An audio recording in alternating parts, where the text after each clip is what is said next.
Okay, so let us begin, not quite at the very beginning, which would be a very good place to start, but let us begin Season 2. Hello, everyone out there listening. Welcome back to the Power Rangers podcast, brought to you in the Alternia Archives, a member of the Realm Alternus family.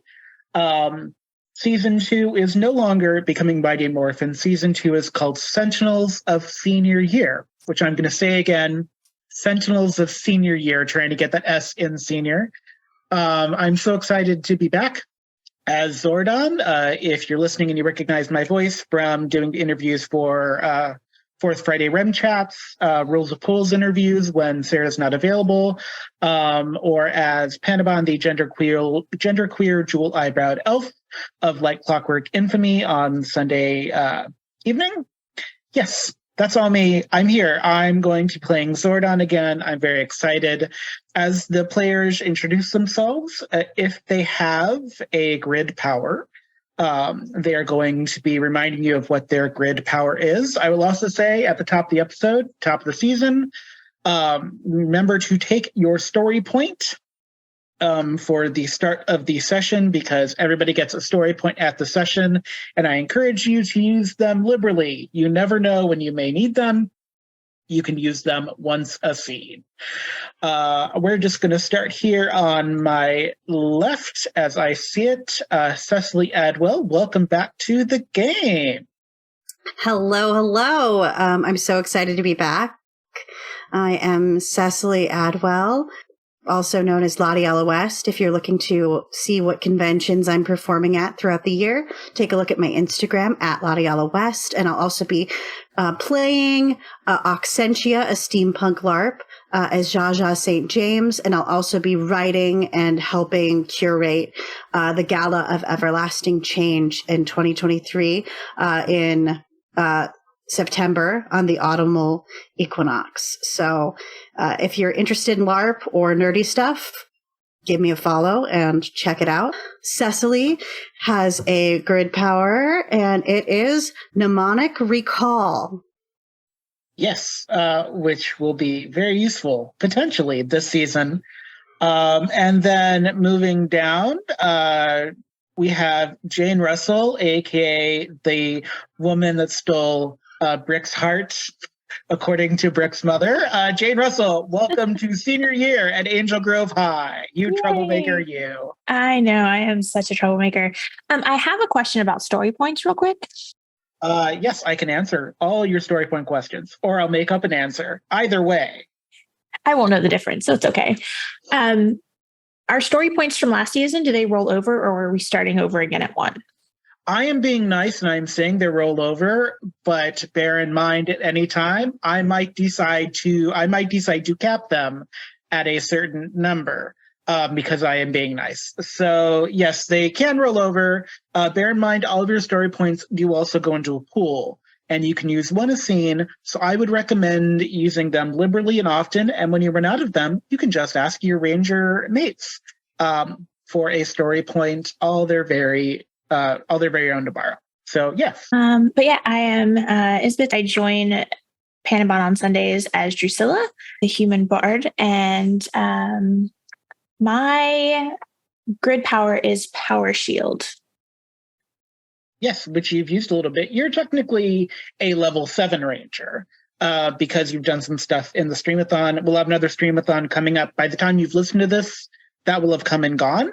But for all rangers looking to accrue extra levels, being a ranger during a streamathon is a good way to do it. So next up, we're going to move over to Patrick Bryant, a.k.a. Jester, a.k.a. Eddy Thatch. Welcome to Senior Year, Eddy Thatch. Having me.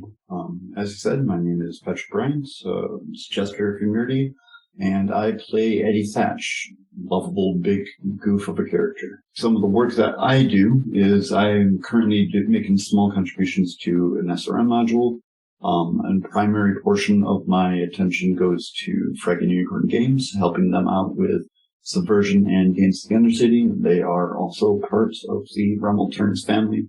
And on top of all that, I am very, very, very, very, can't state that enough, very slowly building my own little story world. Yes. And you have a grid power as well, since everyone has a grid power at level 6. Which grid power did you choose? I have Augment Power Weapon. Yes, you have Augment Power Weapon, which is very handy because you have a Mighty Power Axe, which is a very useful power weapon to have. Yes. Okay, and then we also have Brick Kerrigan, everyone's favorite baseball-playing Pink Ranger. Welcome back to Senior Year, Brick. Senior Year!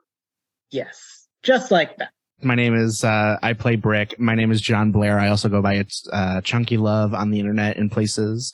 I'm proud to be Pink once again. Thank you for letting us continue this incredible journey. We'll see. We'll see how you feel about that.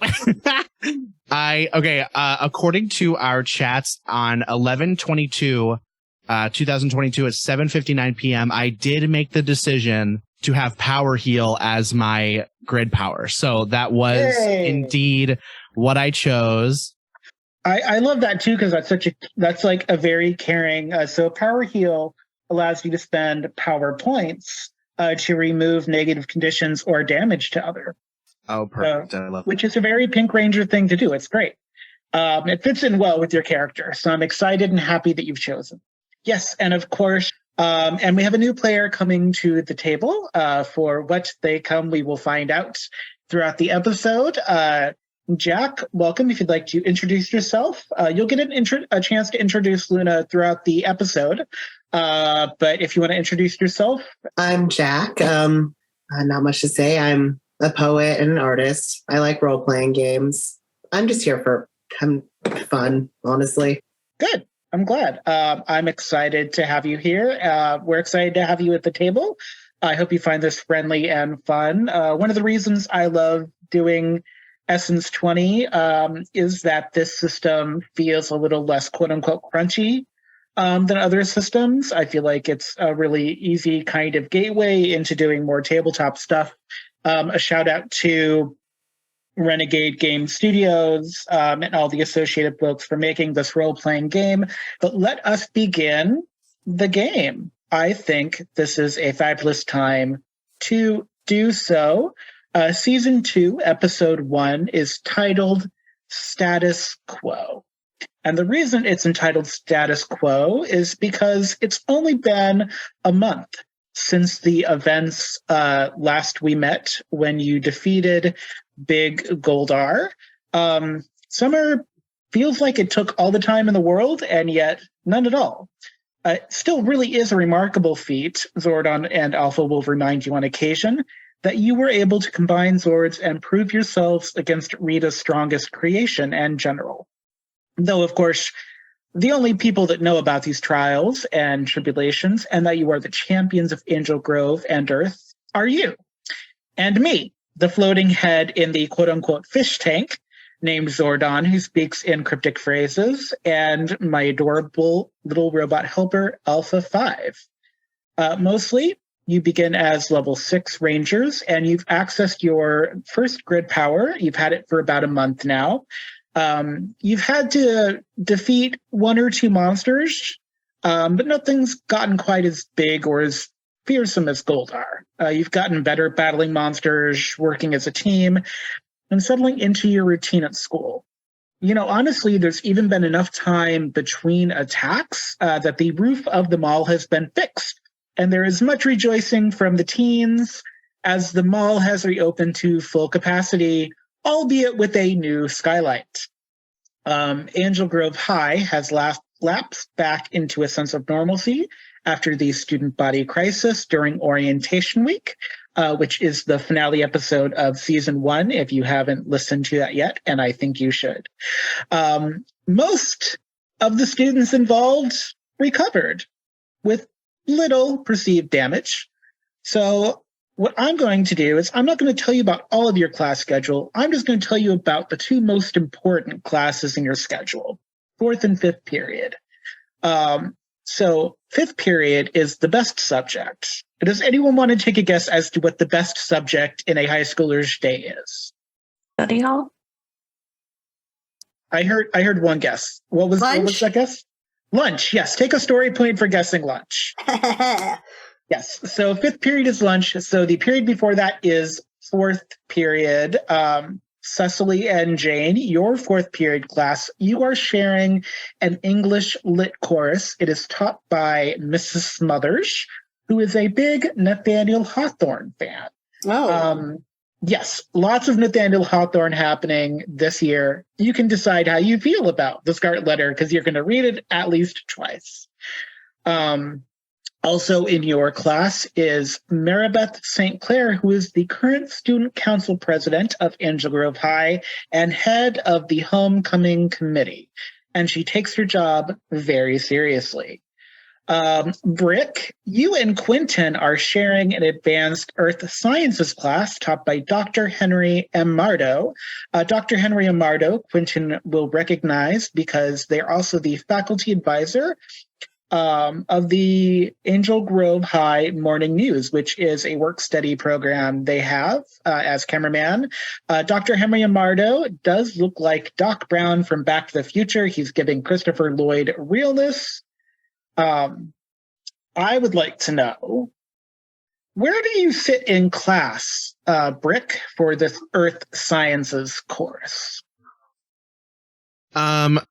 Brick, I think, sits perhaps in the middle back, like near the back of the class, but a few seats ahead as to not be, that stereotypical back of the class sort of sportsman. Okay. You've had about a month with Dr. Henry. He's a little eccentric, but he's not bad. Are you enjoying Earth Science class by any chance? I don't think Brick particularly takes a huge liking to science. He kind of glazes over him when he's sitting in class listening to the teacher talk about rocks and sediments and things that don't make a lot of sense to him. Okay, that's fair. Science is not for everyone. And that's okay.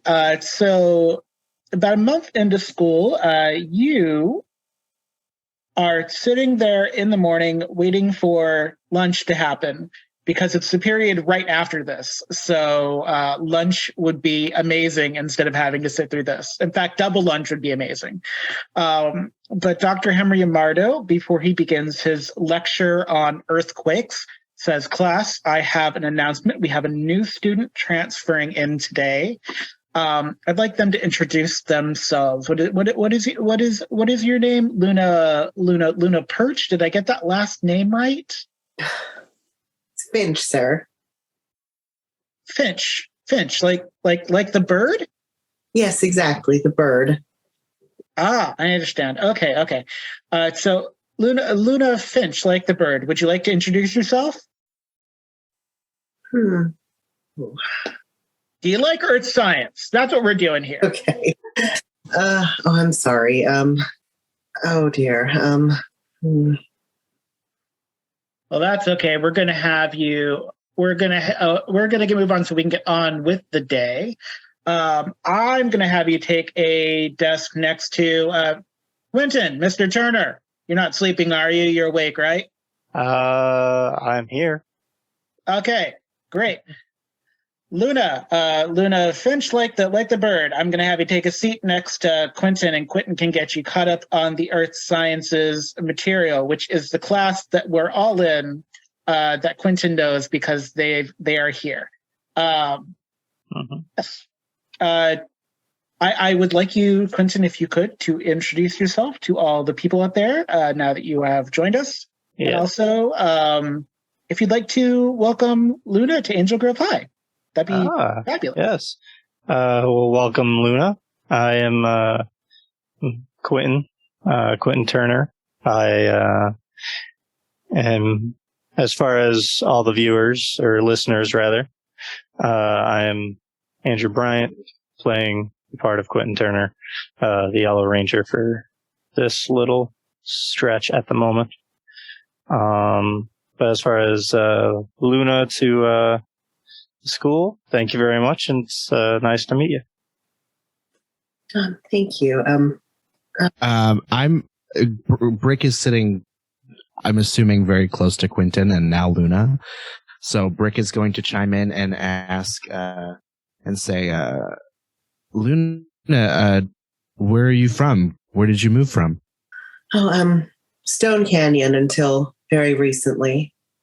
Oh, cool. One of our friends, Jane, is Jane's last name? It's not Foster. What's Jane's last name? Jane's last name is Russell. I thank you so much. I don't know why that I memory blinked there. Jane, our friend Jane Russell, and she's been to Stone Canyon a couple times. Some weird stuff went down, but she said it was nice. Yes. I met some cool people when we were over there. So unfortunately, Eddy, you were not in Earth Sciences class to respond. Yes. Unlike Chip, I am actually getting to where you are in the building, or outside of the building, actually. So unlike Jane and Cecily that were able to get into Mrs. Smothers' English class, and Brick and Quentin and Luna in... wait, did I say that right? So Cecily and Jane are in English Lit. Brick, Luna, and Quentin are in Earth Sciences. They had a little trouble with your schedule. They had to move you around a little bit. So you actually end up having to take woodshop. And woodshop is being taught by Arduous Kruger. That is not a mistake. He is a former monk turned a shop teacher. He's pretty serious about the subject, though he is not frightening about it. He just doesn't want anybody to cut off their fingers, kind of thing. He is a shop teacher that is an anomaly because he has all 10 fingers still. And he's actually a pretty cool guy, as you found out. Over the month that he has instructed you, he has let you know that your class is ready to enter the Angel Grove High Soapbox Derby tournament. You are making a soapbox derby that has to be sturdy, across both the start and finish lines, and use all of your skills that you've been learning in class. You may have help to make it, but you have to do most of the work yourself, or you have to supervise. The winner of the Angel Grove High Soapbox Derby tournament gets the honor of a passing grade for the semester and gets to work on an Angel Grove High homecoming parade float. Although neither the tournament nor the quote-unquote prize is actually all that optional. You do share a class with Bulk, but not Skull. They've been separated, much like Andy and Ollie. It's strange for everybody to see them separated. That's a Bob's Burgers reference for anyone out there. But yeah, so you have, you basically have to walk across an open air quad to get from where the metal shop, wood shop, home ec, and automotive shops are to the cafeteria for lunch. It's about mid-December, so it's still pretty warm. It's warm enough to eat outside instead of necessarily having to eat inside, which is nice. But as fourth period ends, is there anything that you would like to say to Mr. Kruger? Anything you'd like to ask him?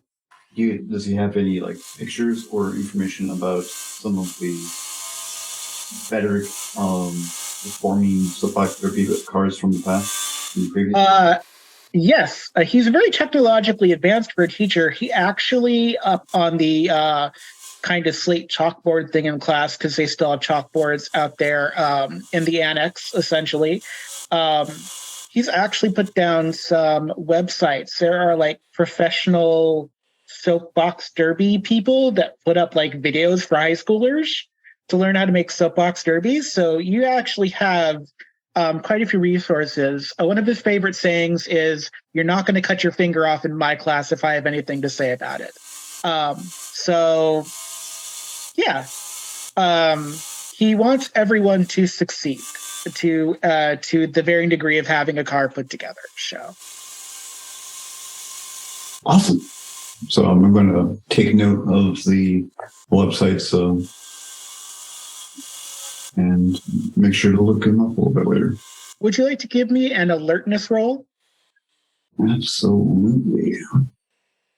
Or a culture roll? Which one is higher for you? For me, that I believe would be culture. Nope, they're both the same. So I'll just do alertness. It's an insight. May I benefit from the insight specialization or no? Always take your specialization if you can. The final value that I see is a 12. You got a 14. Oh, yeah, that would be what 12 plus 2 is. Yes. Thank you. So, fun thing that you have learned as you hung back into class to take down the information is that Arduous Kruger is a practicing Catholic, so he has like a rosary because he's a former monk and he's very upfront that he was a monk before he became a teacher. His rosary, though, is super cool. It's green instead of what rosaries are usually like brown or black or something like that. And his are green. They're special and super neat. It's a really cool thing. Like, you don't see a lot of teachers like Arduous, Mr. Kruger, as you know him. And he's kind of this like a mixture of imperious but friendly. He's very down to earth, but he's very serious. And it's just something to know about him. Something you know about him is that he has this rosary on his wrist. So yeah, it doesn't take a mental note of it. But at the moment, I don't really feel it appropriate to really like ask any questions about it. That's very fair. So Eddy, you are walking now through the open air quad. Quentin, Brick, and Luna, you are on one side of the opposite side of the cafeteria where senior classes are being held. You're on the opposite side from the open air quad, and then on the opposite side of the classrooms, where people are now filtering out, are Cecily and Jane. And I will just let you know that now is some time for free play because it is time for lunch, except for Brick. But Brick, I will get back to why in a moment. But for everyone else, it is time for lunch. If you'd like to find a table to sit at together, please do so now before someone takes the tables away.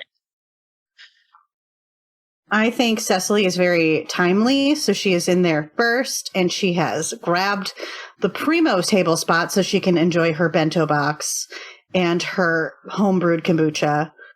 And she waves down other people excitedly because that kombucha has a lot of caffeine in it.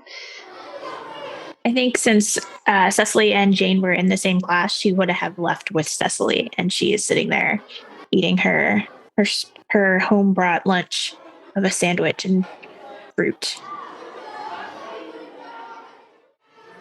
I just don't understand why he always has to call on me whenever we're talking about what kind of rocks something are. Just because my name is Brick doesn't mean I get down with rocks and dirt. I'm tired of it. Well, still, you gotta admit, it's kind of funny though. I don't know. I really thought that when I signed up for English Lit class, we'd be doing, I don't know, more like Shakespeare. I was hoping for like some read-throughs or something like that. Or I'd even take Oscar Wilde at this point, even though he's Irish. But, you know. I mean, really, how many times are we going to have to read Scarlet Letter? Did you look at the syllabus? It's on there at least twice. I rolled a 12 for that, so you're actually going to read all the Nathaniel Hawthorne. Like, it's half your syllabus is Nathaniel Hawthorne, with like a little bit of F. Scott Fitzgerald into it. Welcome to senior year of high school. Guys. Yes. The Box Derby. The what? The Box Derby. Yeah. It's like little Yeah. cars. Out of character, is this the human-sized ones or the little ones? This is a human-sized soapbox derby. Oh. You will be driving your soapbox derby in this race. Gravity-powered wood box of impending doom down the hill. Also pedals. There are pedals. Oh, I actually didn't know that. Yeah. That sounds terrifying. Oh, it sounds wonderful, doesn't it? You can enjoy that. I like having all my teeth in my skull. Or no broken bones, with my luck. Yeah. Help you paint it if you want. If that's allowed. I don't know if that's allowed, but I'll figure out what the rules are. Also, I don't know whether or not... I'd imagine probably going to be like teams within the class or something, so I probably don't have the complete authority as to what happens. But it's just gravity and pedals. That's all you get. No engine or anything. No, I am. Even though this isn't Brick's lunch period, he's going to scarf down some food since he has to be somewhere, and he's going to bid his ranger mates adieu. But he's also, I'm just going to say this. I don't know why I always explain what I'm going to say. Guys, anyway, I got to run. I got something I got to do. But anyway, you're actually not going all that far. There is a little table across the room that I've explained to you after you finished scarfing your food. Okay. Yeah. Well, please finish. Was that the end of your thought there, Brett? No, it was not. It was not the end of my thought. Okay. Can I have a reminder of Jack's character name real fast? Luna, yeah. Anyway, so yeah, I got something I gotta do, but me and Quentin just met this Luna person, and they seem pretty cool. So anyway, gotta run. if he eats like that, he's gonna get indigestion if he scarfs down food like that. I think he has it already, but he mainly has denial at the moment. He part duck? He might be. Or Komodo dragon. Have you ever seen how they eat things? They like open up their jaw and just... That's fair. Yeah, I'm going to go with that because that sounds much cooler than just... Yeah, hi. Okay, so Quentin and Brick, you've brought Luna to the table. I would like an alertness roll from Jane and Eddy. But not Cecily? Not Cecily. I got 17. All right. Starting this season off good. That's fabulous. All the big rolls out now. And Eddie Thatch got a wonderful 2. All right. If people would like to introduce themselves and find out a little bit about Luna. Hi, Luna. Hi, Luna. I'm Jane. It's nice to meet you. It's nice to meet you. Welcome to Angel Grove. How long has it been since you moved here? I've only been here a couple weeks. I moved in with my aunt to spend my senior year here. Oh, okay. And that's a bit rough. New school for just the senior year. I mean, I had like 2 years, so it's not much better. But honestly, I will say that the way that they treat their transfer students is exceptional. I'm Cecily Adwell, by the way. I'm Eddy. Oh, nice to meet you all. Are there good photography places around here after school? Like clubs or places to take pictures? The Shutter Speed place closed down, didn't it? Oh, not. Let's not talk about that. I think there is Cecily's just gonna one of the art rooms that has cameras and like a room to develop film and everything. And Southern California in general is just absolutely stunning for nature photography, if that's something that you're interested in. Yeah. And I don't know about taking pictures, but I love going to the beach around sunset to paint. So that might be a nice time to go take photographs. Ooh. Yeah, I think that would be a lovely opportunity to get some practice. Oh, so you're a photographer? Do you have like a portfolio or anything? Yeah. No. Nothing like that. It's mainly a hobby. Oh, well, you'll fit in good with this group. We're all artists of some sort. Yeah, pretty much.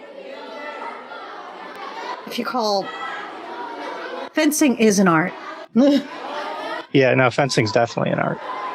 If you ever want to share anything that you have, more than willing to take a look at it, but no pressure.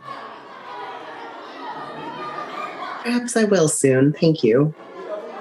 Speaking of art, Brick.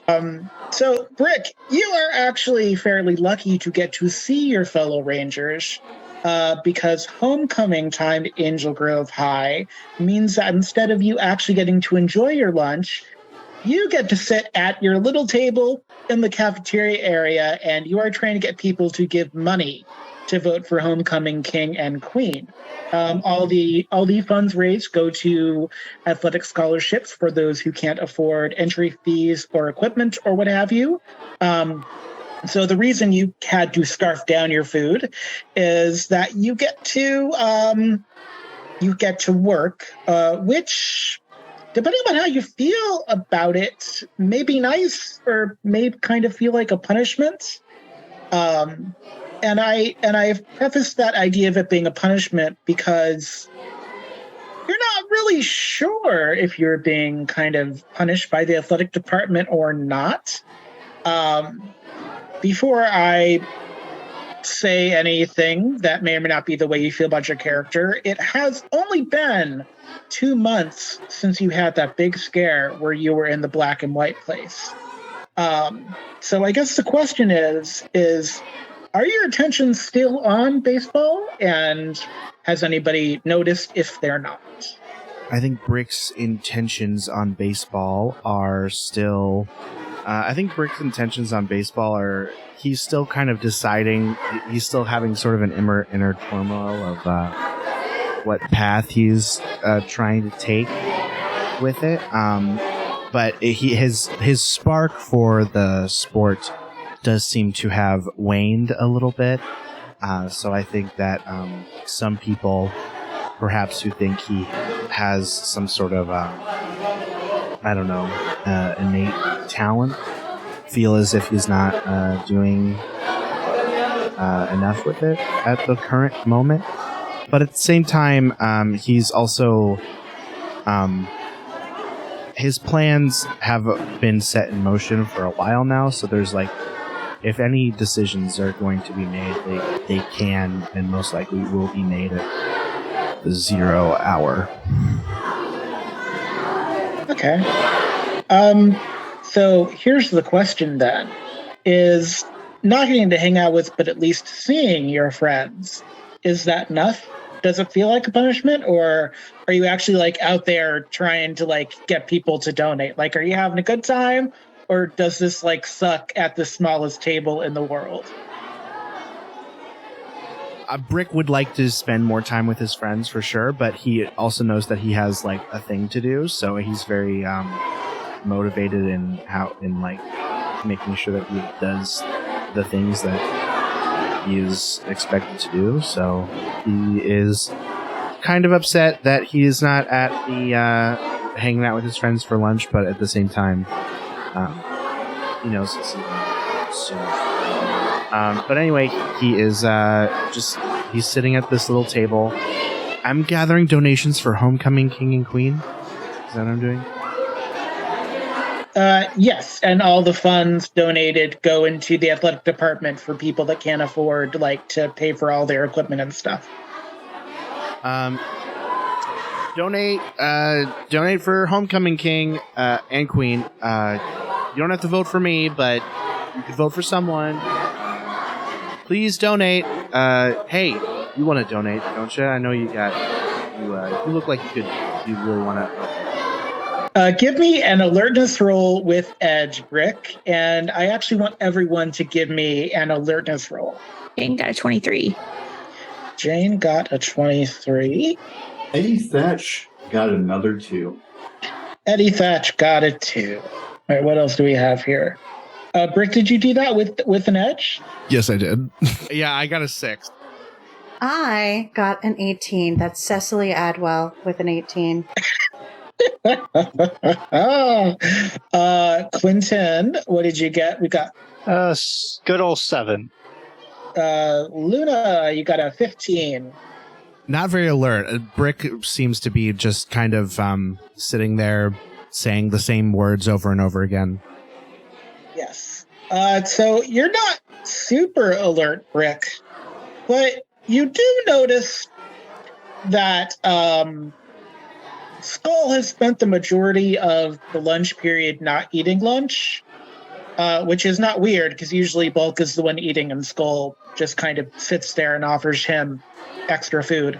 But every now and then you just get this feeling that Skull is like staring at you, like directly at you, like kind of into your soul. But then every time you kind of look to make eye contact, Skull looks away or starts to like run in the opposite direction. And Luna, you notice a tall kind of goth cowboy character is how I like to describe Skull, with his like handkerchief and leather jacket, just like running, booking it through the cafeteria like they've seen a ghost. Anyway, Brick, Skull obviously has something they want to say to you, but they cannot seem to say it to you, just so you are aware of that. Yeah. Is that normal for him? Not really been able to figure out what is normal for him, to be honest with you. He's kind of a strange person. Yeah, it's not normal, but he's an odd one. I don't think he like leans back poorly, or that's Skull, by the way. Who are we talking about? What? We're talking about Skull. Oh, His odd behavior. well, he's always got odd behavior, doesn't he? Is he more odd right now, I guess?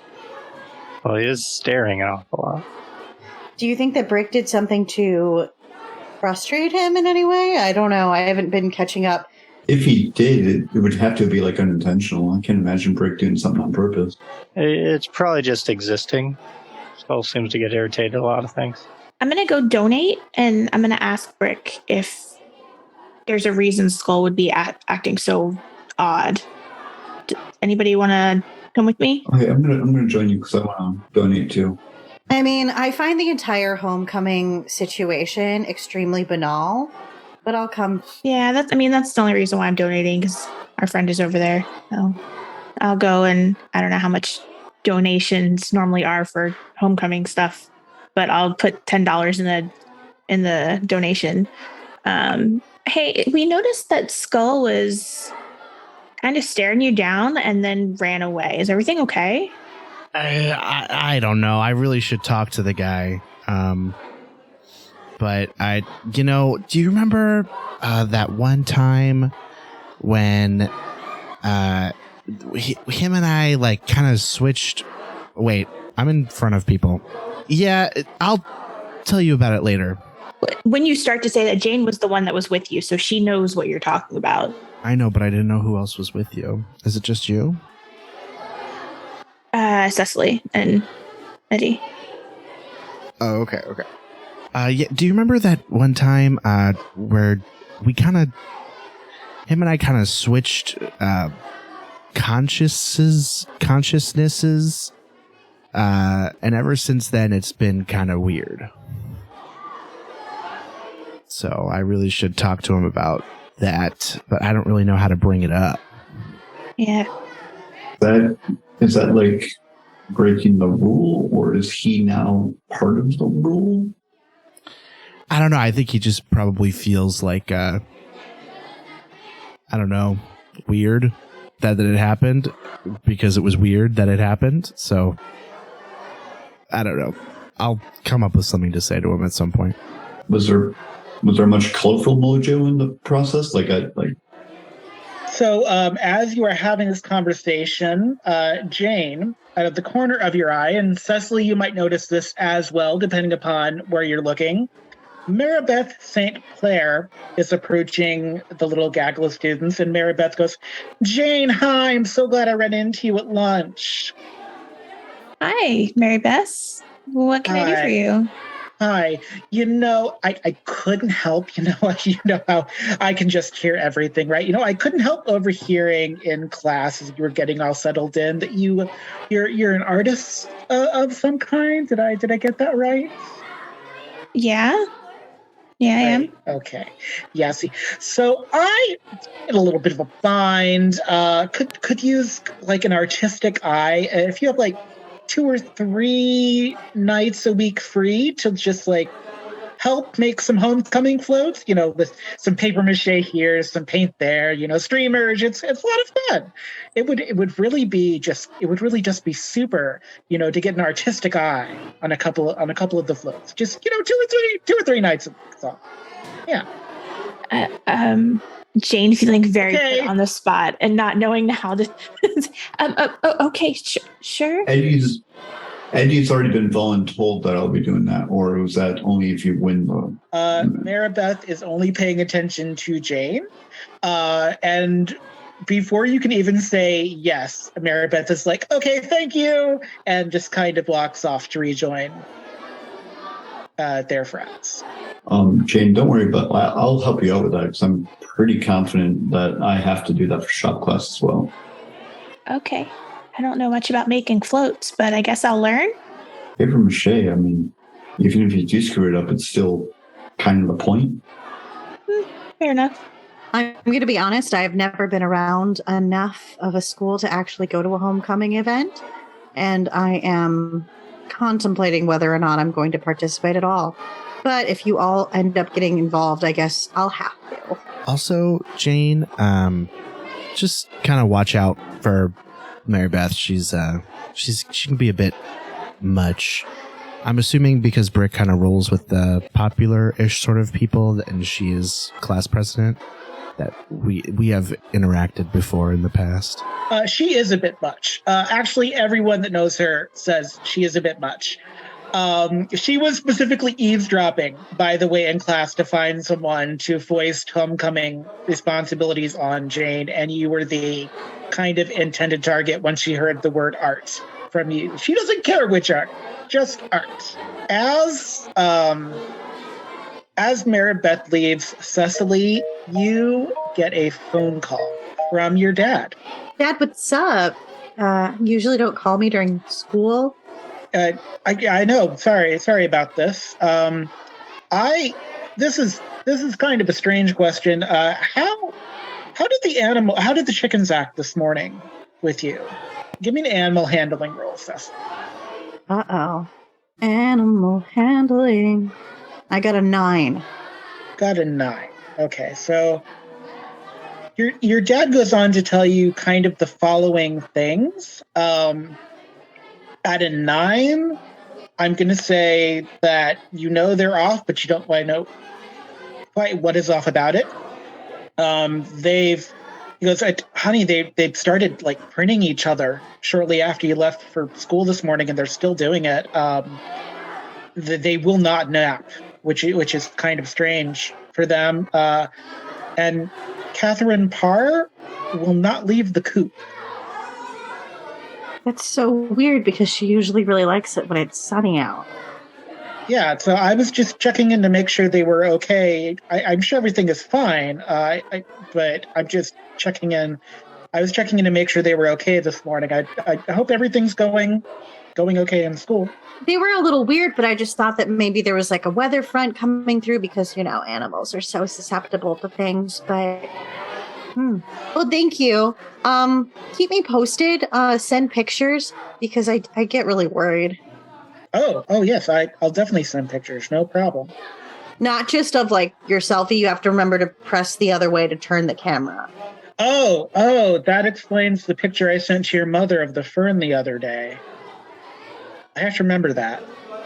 So that phone call ends slightly odd from your dad. It's about that time Jane notices Brick's mom is hiding behind a fake plant with binoculars.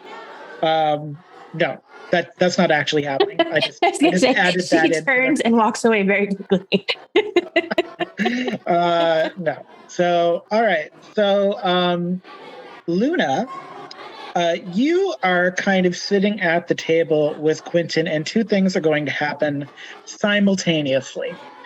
Luna, the first thing is that Maribeth St. Clair, who you have not met before, but you just saw walking over from Jane, comes up to Jane and goes, "Oh, hello, you must be new in school." Yes, my name is Luna. What's your name? I'm Maribeth St. Clair, and she holds out a hand to kind of like she holds out a hand, but it's also like just doing it formally. It's like a formal handshake, not an enthusiastic one. It's so nice to have you here at Angel Grove High. Welcome. I return a appropriately formal handshake. And Maribeth says, "Gosh, those are you're very artistic, aren't you? With all the so does Luna have piercings? Does Luna have like the vibe of the picture we have for your character here? Physically?" Yes. Just sort of a gay alien vibe. Yes. So the gay alien vibe is definitely a thing, and so Maribeth goes, You're so artistic looking. Look at you. Do you do any arts?" Yes, actually, I'm a photographer. "Oh, that's wonderful. Well, you should consider joining the Angel Grove High newspaper staff. I noticed you from across the room, and I'm hoping that you'll say yes because it's a great way to get involved. We need some help on the homecoming committee with some floats. So if you're not doing anything 2 to 3 nights a week, we could definitely use your help. It's paper mache. It's a lot of fun, very artistic. But if you're with the newspaper, oh hi Quentin, you're sitting there. Hi Quentin. Hey, yeah, hi. Yeah, Quentin's great. He's part of the news crew. You're still doing the camera work, right? Every once in a while, but sounds like Luna's probably got more skill with it than I do. Oh gosh, well, we'll see. So Quentin will tell you how great it is to be, part of Angel Grove High and all the things students are doing. But, if you have any questions, you should ask Quentin about that. And I'm going to say thank you in advance for being a part of the homecoming team. And I hope you enjoy your lunch. And Maribeth has just voluntold and drafted you to do homecoming duty, whether you show up or not. Maribeth feels like her personality has gotten you in the spirit.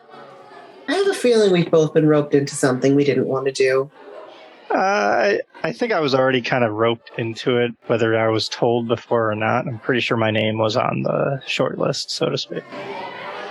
But it sounds like your name is probably going to be added to it. Paper Well, fun. Yeah. But, if you want, I could show you the I guess you might call it a newsroom. It's got a dark room and everything. I could show you where the paper gets put together. Yes, actually, I would love to see that. Thank you. Yeah. It's about this time that there is an announcement over the loudspeakers requesting Quentin Turner come to the office. All right. Excuse me, Luna. I guess I have to go. We'll postpone this. I'll show it to you later, I guess.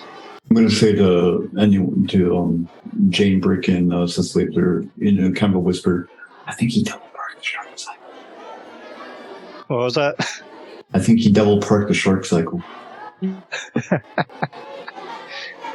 Yeah. Cecily is just on her phone looking up things about sick chickens. She is obviously very distraught. Quentin's gonna get up very kind of awkwardly confused and everything and just make his way out of the lunchroom there. Another donation. Huzzah. Thank you so much. Fabulous. So what's going to happen now is that those were all, except for Eddy, those were all alertness rolls for various things that are happening. For all the rest of you characters, you are not going to see Quentin for the rest of the day. If you have a class with him 6th or 7th period, or you expect something for him after school, Quentin is not going to be there. But something is going kind of to happen that's quite interesting. Eddy, what did you get for lunch today? Just whatever was coming off the deep fryer at the lunchtime. Yes, unfortunately, it's Sloppy Joe Day. So it's a deep fried Sloppy Joe, which probably should have questions about. A little extra sloppy. Yeah, it's a deep fried Sloppy Joe. You don't know how they do it, but they do.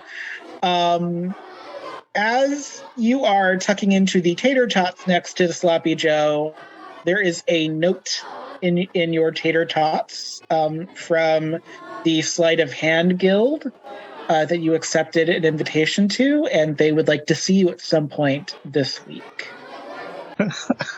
I'm going to do my best to palm it, but kind of the way they showed me, and hopefully no one kind of sees it. And I'm going to feel real sneaky about it.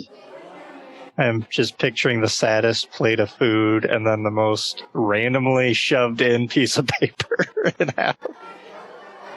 It is a beautifully inscribed, very small, black papered invitation with like silver gilt lettering.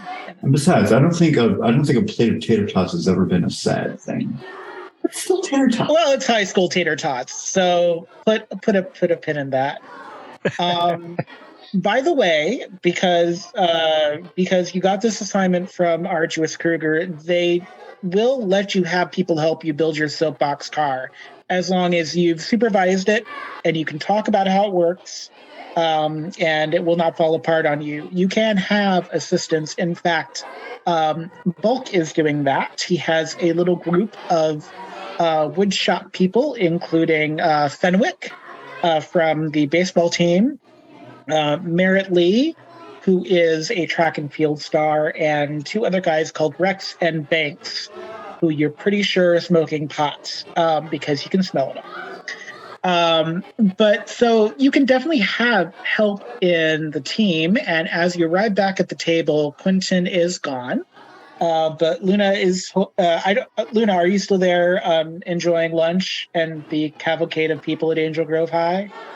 Yeah, right now I'm just doing a lot of people watching and just probably wandering around a bit outside too. Probably not at the table then. You get back to the table.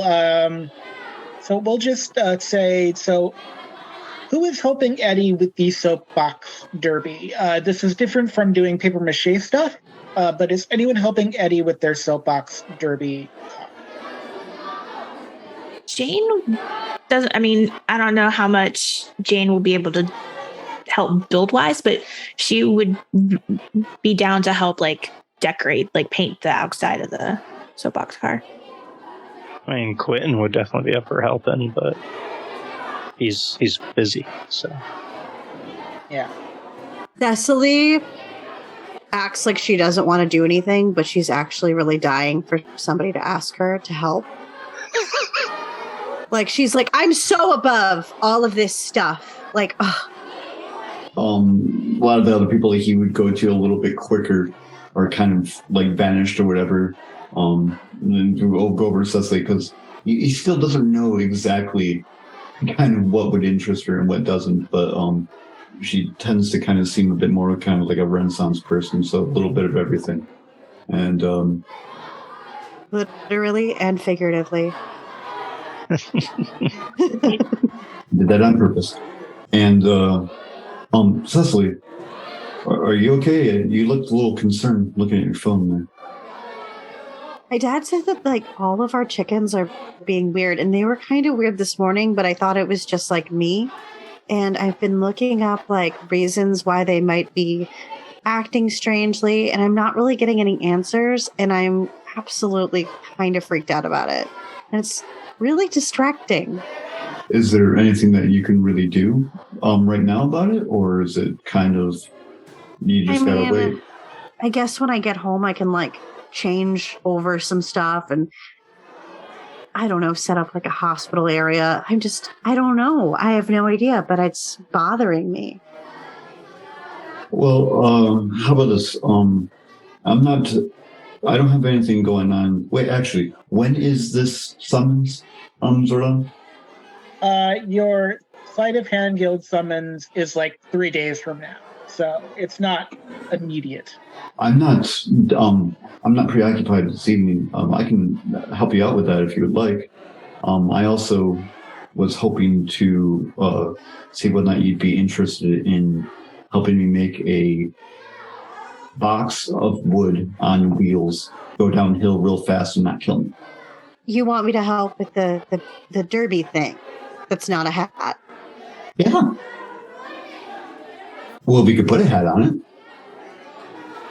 What about a race car shaped like a derby hat? That would be really fun. Very creative.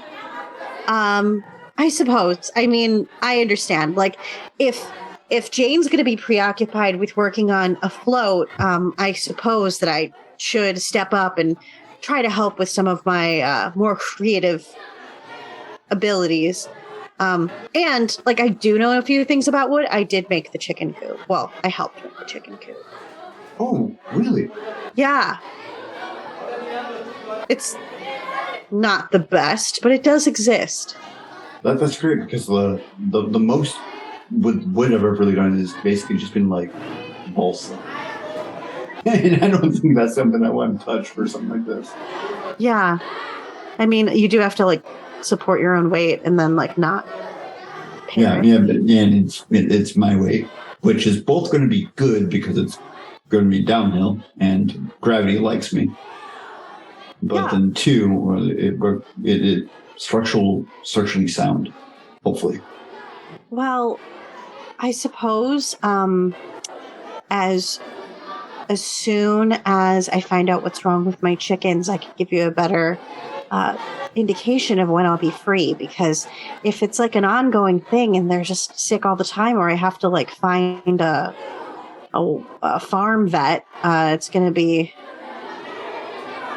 a little time consuming. Would a second set of hands be helpful? I think so, because I want to at least switch over all of their like bedding and stuff. All right, you're gonna have to tell me exactly what to do, because the only thing I know about chickens is they make good nuggets. They do. But my chickens are not for eating, except for their eggs. All right. So here's what I'd like to have happen. Anyone who is helping Eddy build the soapbox derby car in some way, shape, or form, give me a culture roll. Quentin, give me a culture roll as well. Okay. Do I roll a culture because I'd be helping myself? No, Quentin, your culture roll is different. It's other things. Okay.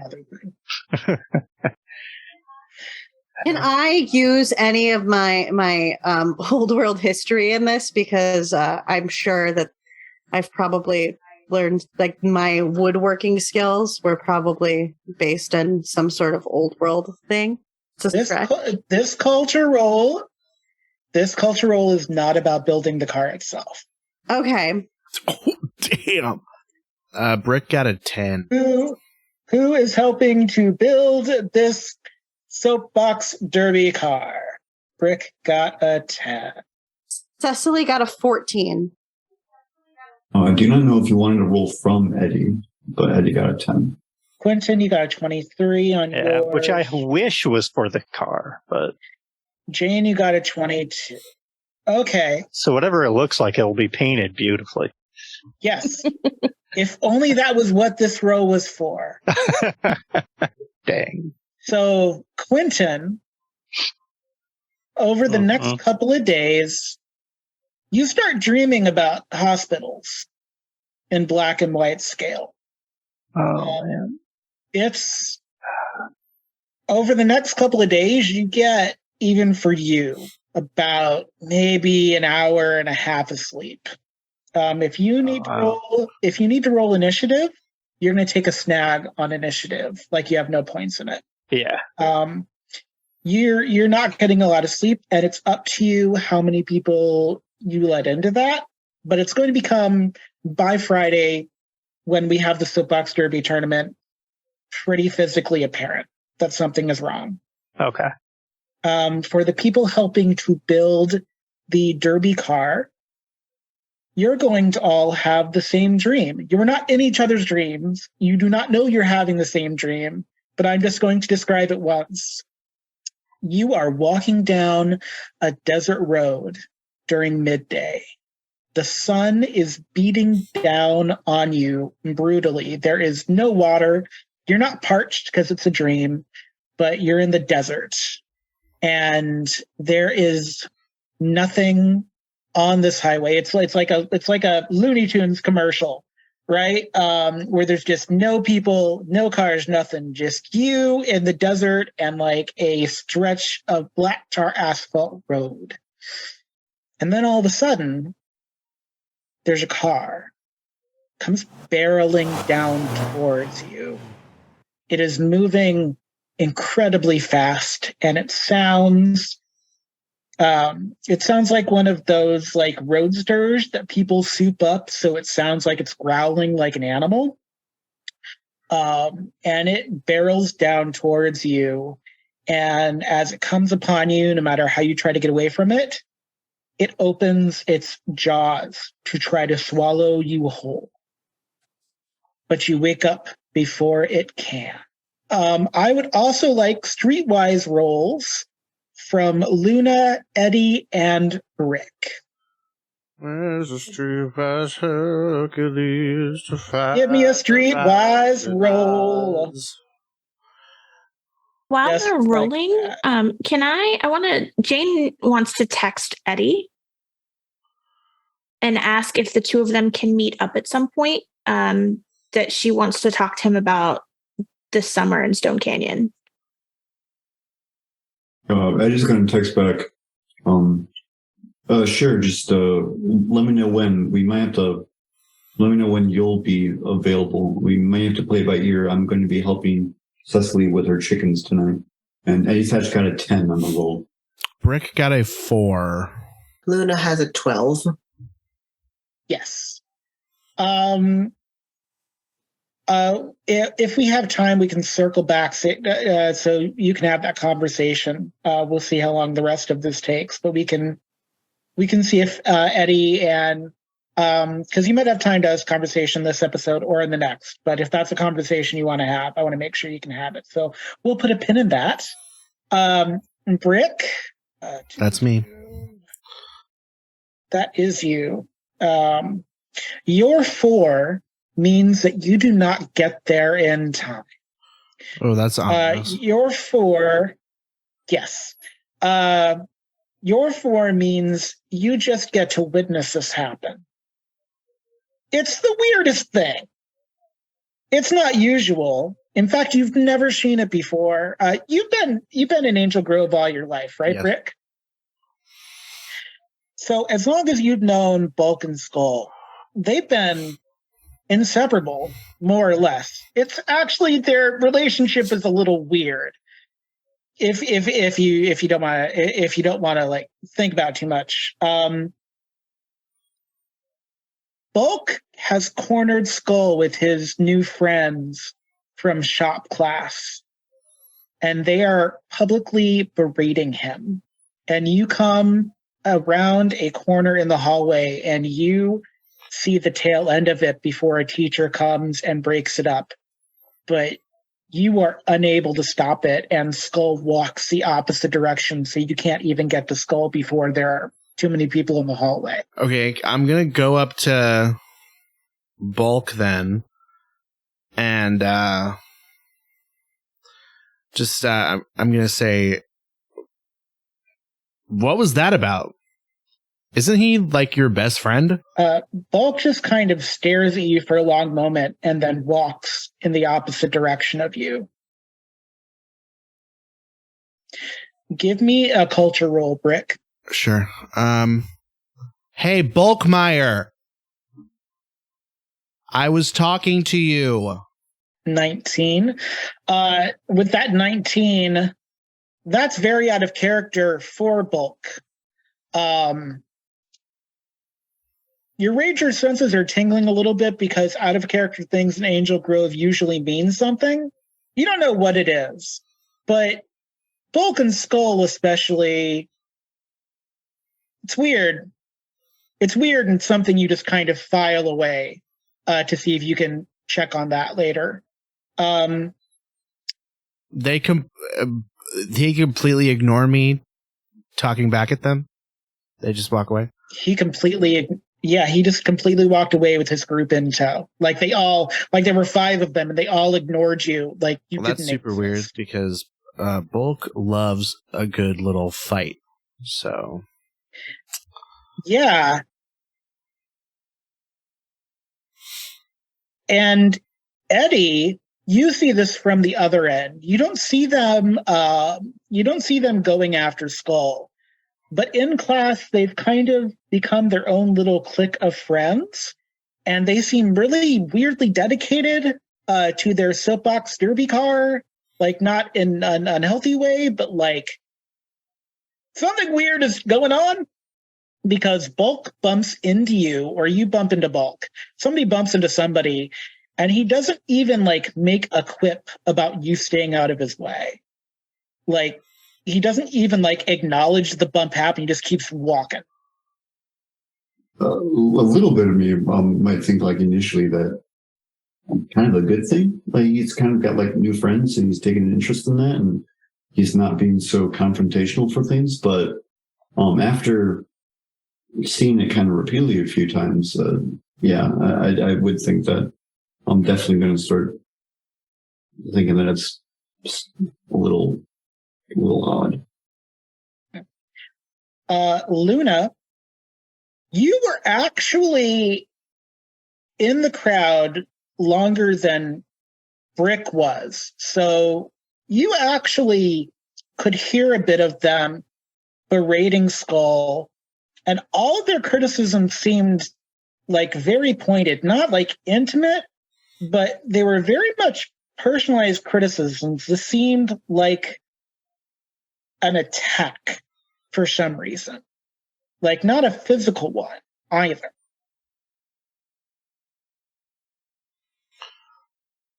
I'm gonna notice Luna next to me after Bulk has walked away, and hey, did you hear what they were saying? Some of it, yes. He really has it in for that guy who is like your friend, is he? We've known each other since we were kids, but the guy he was yelling at, that's Bulk. The big one's Bulk. The other one was Skull, and they've kind of been a package deal since we were kids. They've known each other forever. They're kind of the class clowns of this place. So it's really weird that they were acting like that. And normally, Bulk is not afraid of a fight. So when I called him out and he just kind of like walked away, that was kind of weird.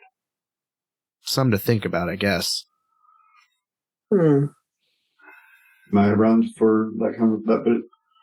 You are not around for that conversation, but we are going to speedwalk this to Friday, to the morning of the big tournament, because all things at Angel Grove High are big, because you could all be killed by Rita Repulsa at any moment. So if you want to compare notes about Bulk and Skull, because at this point, everyone is pretty aware that Bulk has a class with Eddy, and Skull is being bullied by Bulk, which is weird for a lot of reasons. Also, Friday morning comes along, and like Quentin, you're like 4 Starbucks espresso shots from being okay. You're not shambling around, but like yeah. I am one slightly comfortable seat away from passing out. Yes, and so I'm just going to do... Are my chickens okay? I will say they are not better, but they are not getting worse. Okay, as long as we don't have any dead chickens right now. No dead chickens. But I'm just going to they're try to not do this. getting any better.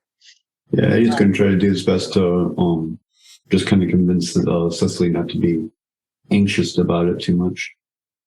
Yeah. So there's the Bulk and Skull saga,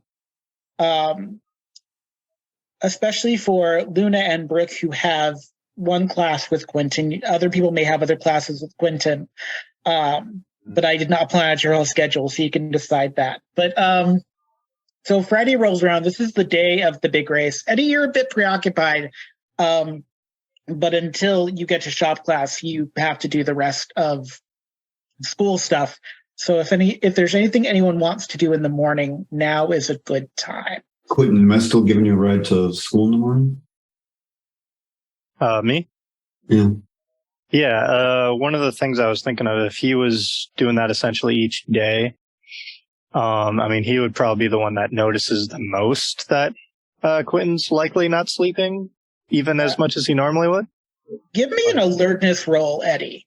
Yeah, will do. There's probably been mornings where he's opened those little to-go packets of instant coffee and just poured it in his mouth. And hopes that would help keep him going. If I notice, I probably wouldn't really want to like say anything to make you feel bad. I'd probably just like start showing up with a cup of coffee for you or something as my way of trying to help. I rolled a 13. I will definitely take that coffee.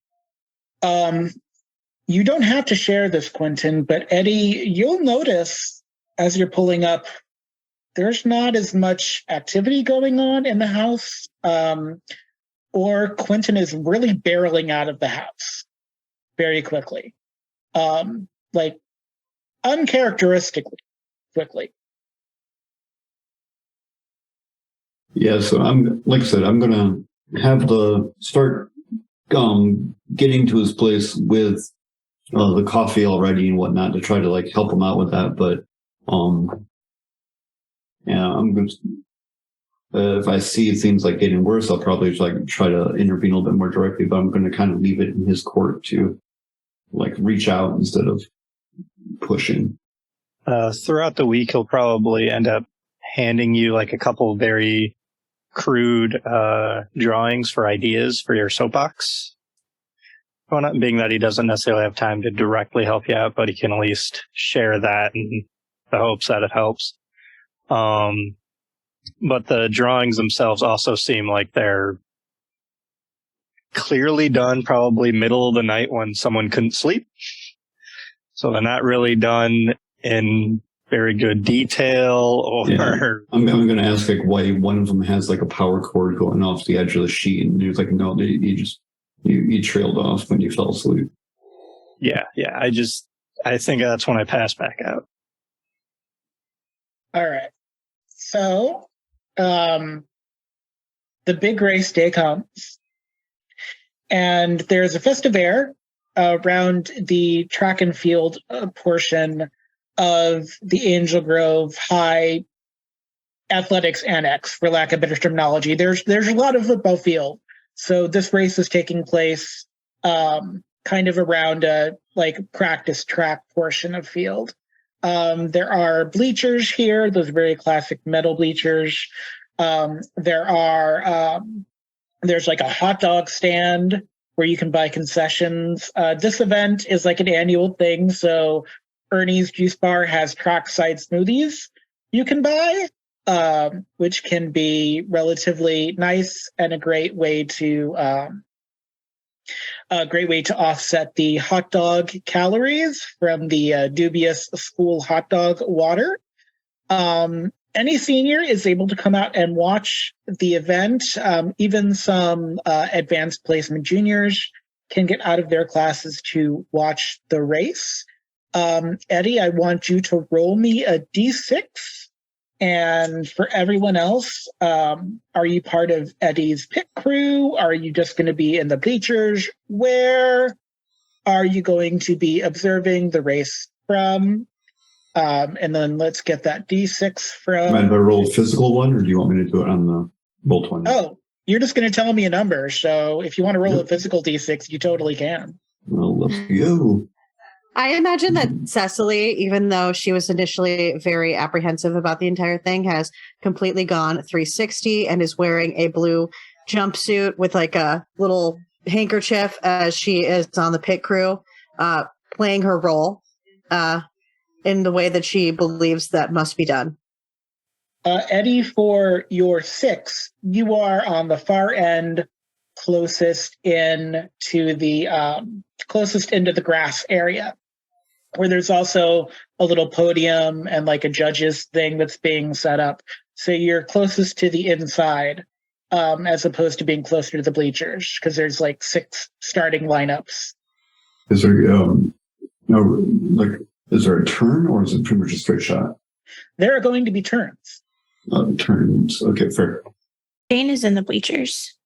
Jane is in the bleachers. How high up in the bleachers are you, Jane? It depends. Is Quentin, Brick, and or Luna in the bleachers? Because she would probably sit with them. I don't know. Is Quentin, Luna, and or Brick in the bleachers to sit with Jane? Yeah, Quentin will probably drag himself up that way.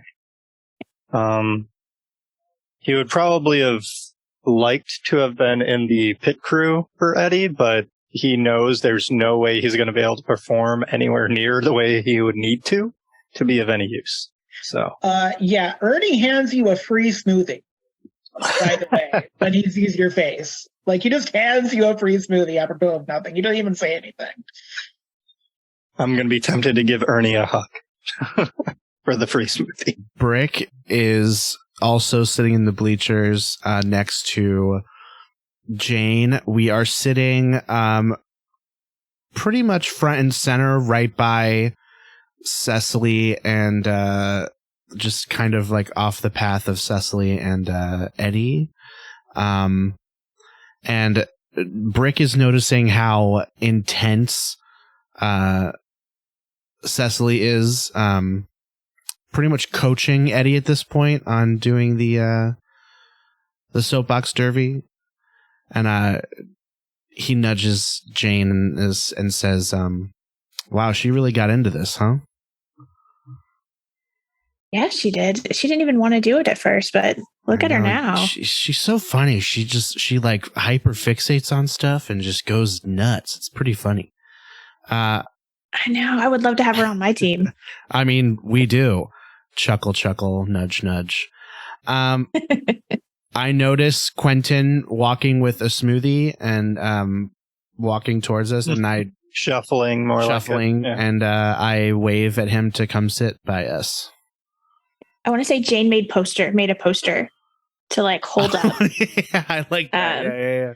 for Eddy and Cecily. Yeah. Aw, that's so wonderful. Luna, do you feel like watching a race today? It is your prerogative as a senior to do so. Yes, I am. Yeah, I'm sitting in the front as well to get some good pictures of the race. I'm also keeping an eye on Bulk and Skull now that I know that this behavior is unusual for them. Bulk has not yet arrived, but he is soon to. I actually want everyone but Quentin and Eddy give me an infiltration check. Infiltration? Everyone but who? Everyone but Quentin and Eddy. All right. The guy in the car and the guy very tired.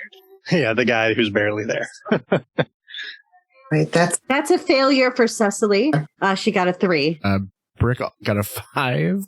Okay, y'all know you have story points, right? If you want to like re-roll. I don't know. I don't know how re-roll. serious this is. Okay, fine. Yeah. It's up to you. I'm just saying. Derby. I'm just saying, if you keep stockpiling them and never use them, then you've just got to stockpile of story points. Let's get zesty, you know? Listen, Cecily put all of it into this. So, we're going to use the story point. We're going to re-roll. Let's hope for the best. It's a 7. I didn't. That's better. That's better than a 3, though. So that worked out. I know. Fine. All right. So 17. all right. So Jane got a 16. Cecily, you got a 7. Brick, are you sticking with your 5? I'm gonna do another one, but watch it be worse. Oh, look at that. 5 again. No, you got a 7. It was meant to be. You got a 5, and then Luna, you got a 17. Luna, you're really good at noticing things, which is why you notice before even Jane, who is going to notice this as well. Skull and Merritt Lee approaching Eddy's car. Can't quite tell what's in their hand. Something's in their hand. Eddy, you can't see this because you're in the car or you're next to the car getting ready. By the way, it's called the Dapper Clucker. The what was that? The Dapper Clucker. The Dapper Clucker. Yes, you are in or around the Dapper Clucker, which is why you don't see this. Skull is nervous and tearing up. And Merritt Lee is like shoving him along.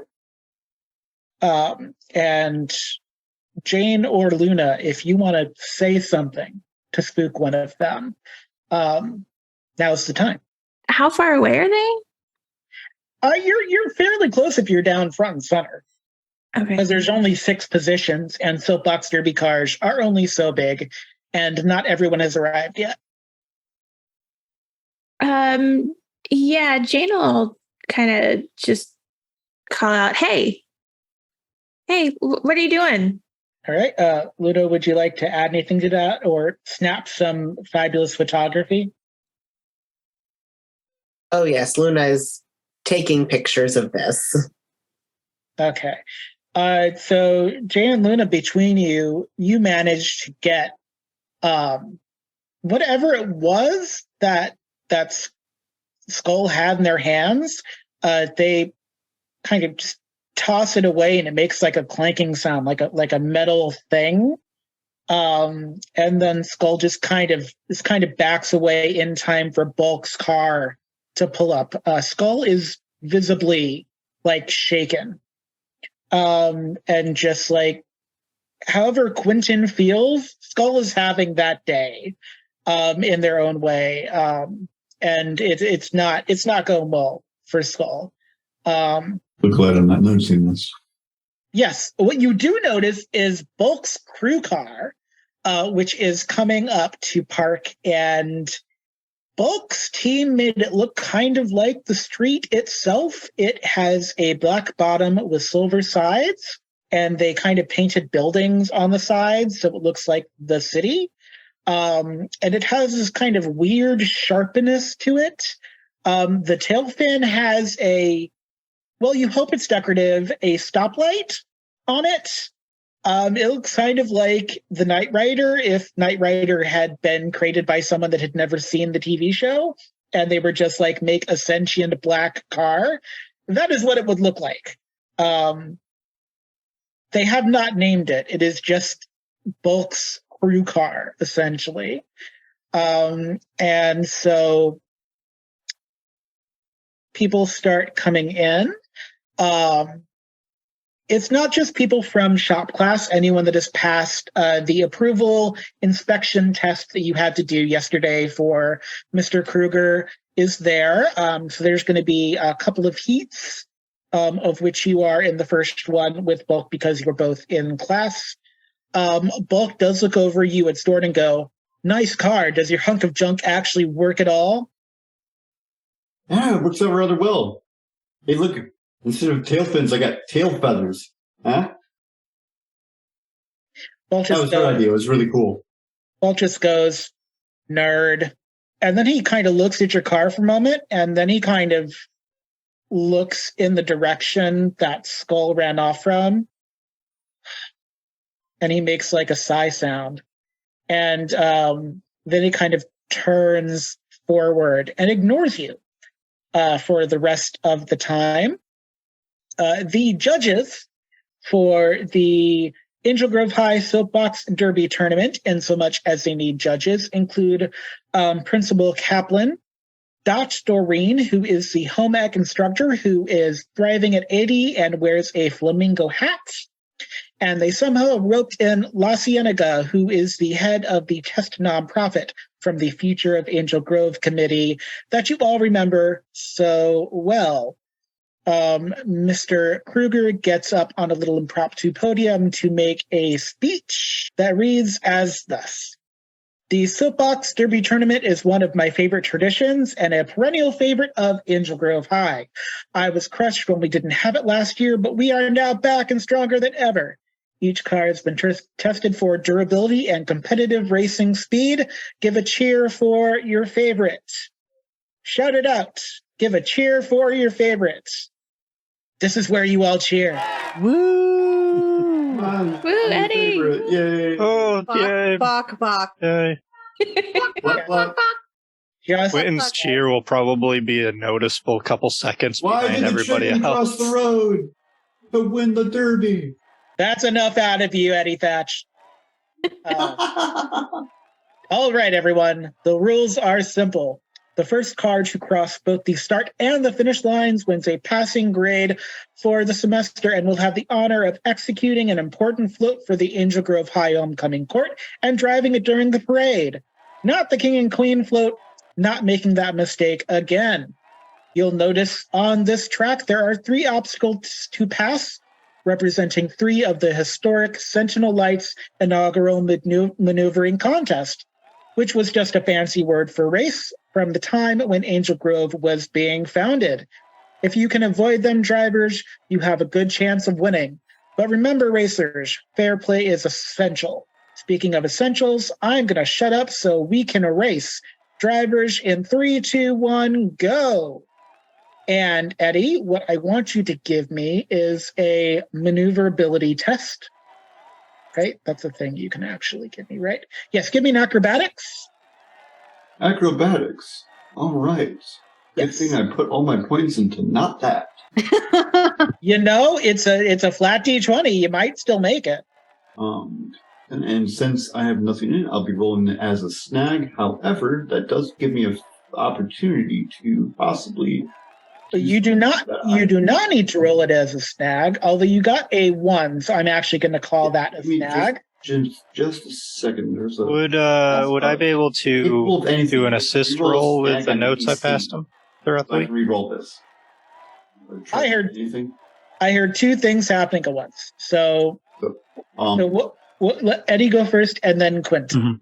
For my tragic origin, I have capable of anything, and I get to re-roll a snag on any scene. So I'm going to do that. I think that'd be appropriate. Yeah.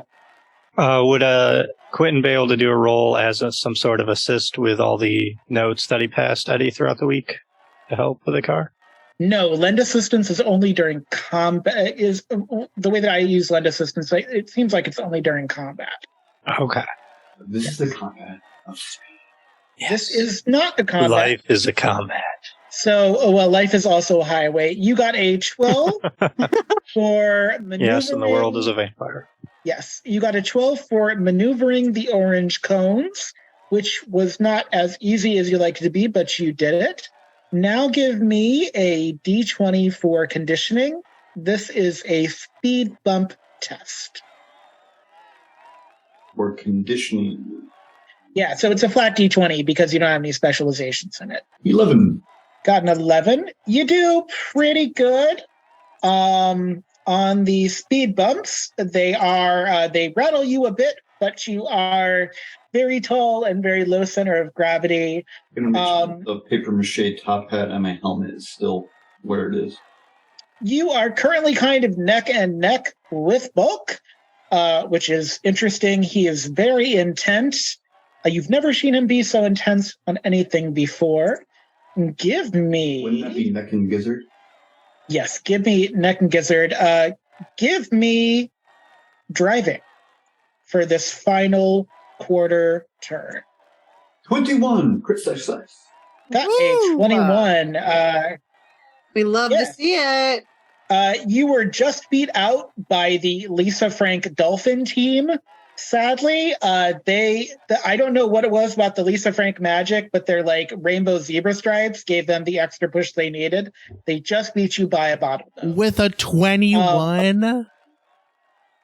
With a 21. And the Dolphins reason, are fast. Dolphins are fast, but also that is the least of your worries, really, because as Bulk's car comes across the finish line, you hear the sound of metal as it begins to transform into a monster, and Bulk just gets out of it in time before it completes its transformation.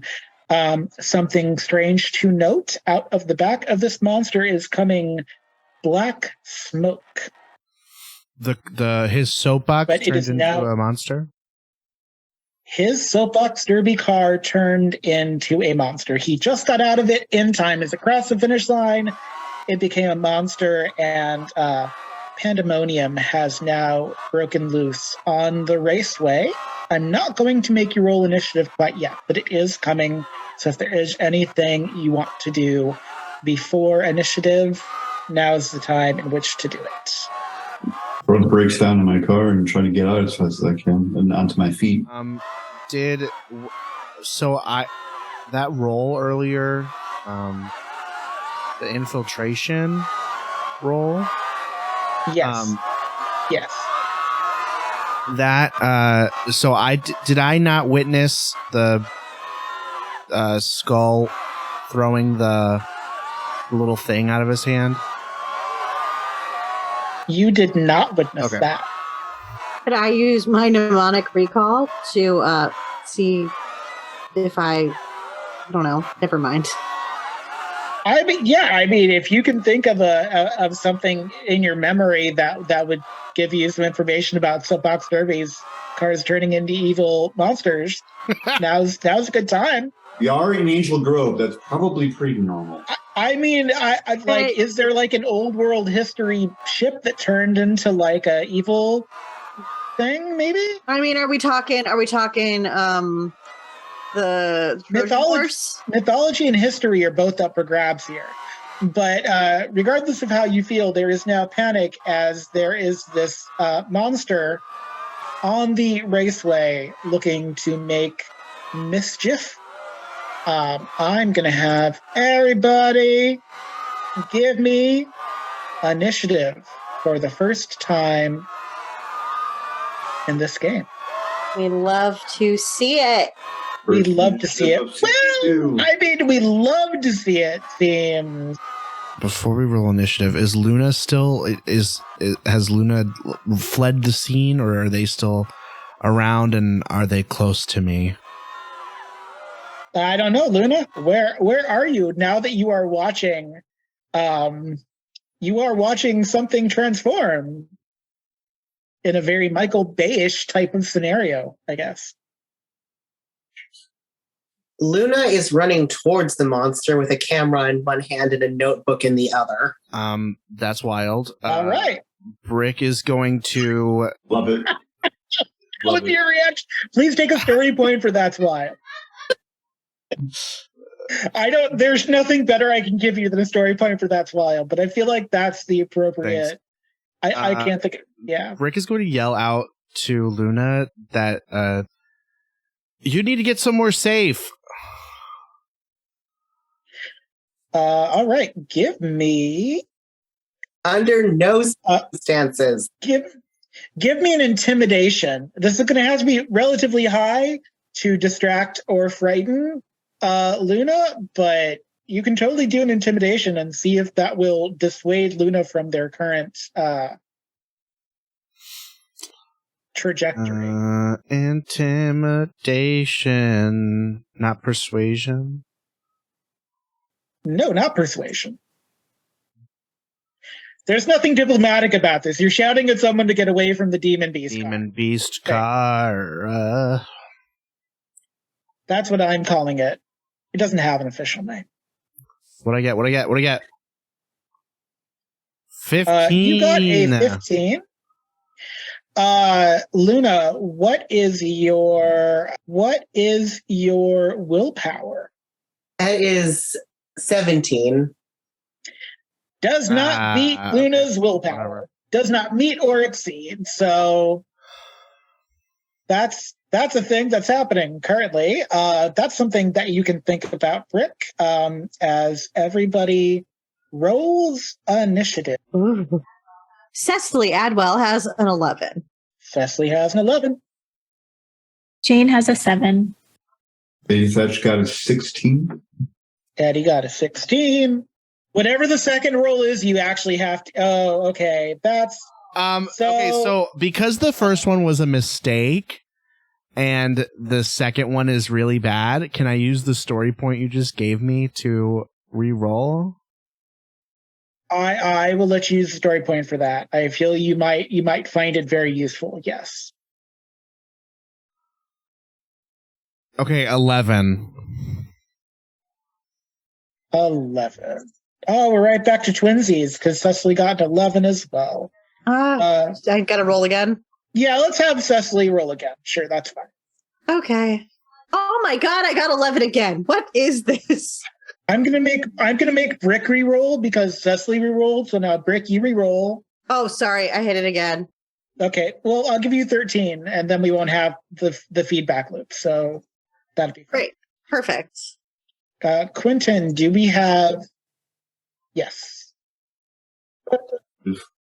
I rolled with a snag as you wanted me to, and I still got a 16. You still got a 16. You got the same score as Eddy. Okay. Quentin, I'm going to have... I'm completely hopped up on caffeine right now. I'm going to have you roll again. There was something special in that Ernie smoothie. Right. You put all the B vitamins in there. Yeah, you needed the B vitamins. Yeah. Those are very important. All right, with a snag, let's see what happens. A 10. A 10. That is not anybody else's score, so that works for me. Okay, we are now in initiative. You are at the raceway. Eddy, you have managed to get out of your vehicle, and now there is a giant car monster. No putties, though. So that's nice. All right, so I'm going to toss aside the helmet with the paper mache top hat on it and take off the little dust goggles I had that had a monocle drawn on them with a marker. And how very fancy. I'm going to, let's see here. Trying to think of my intention at the moment is to taunt the critter that basically kind of focuses attention on me.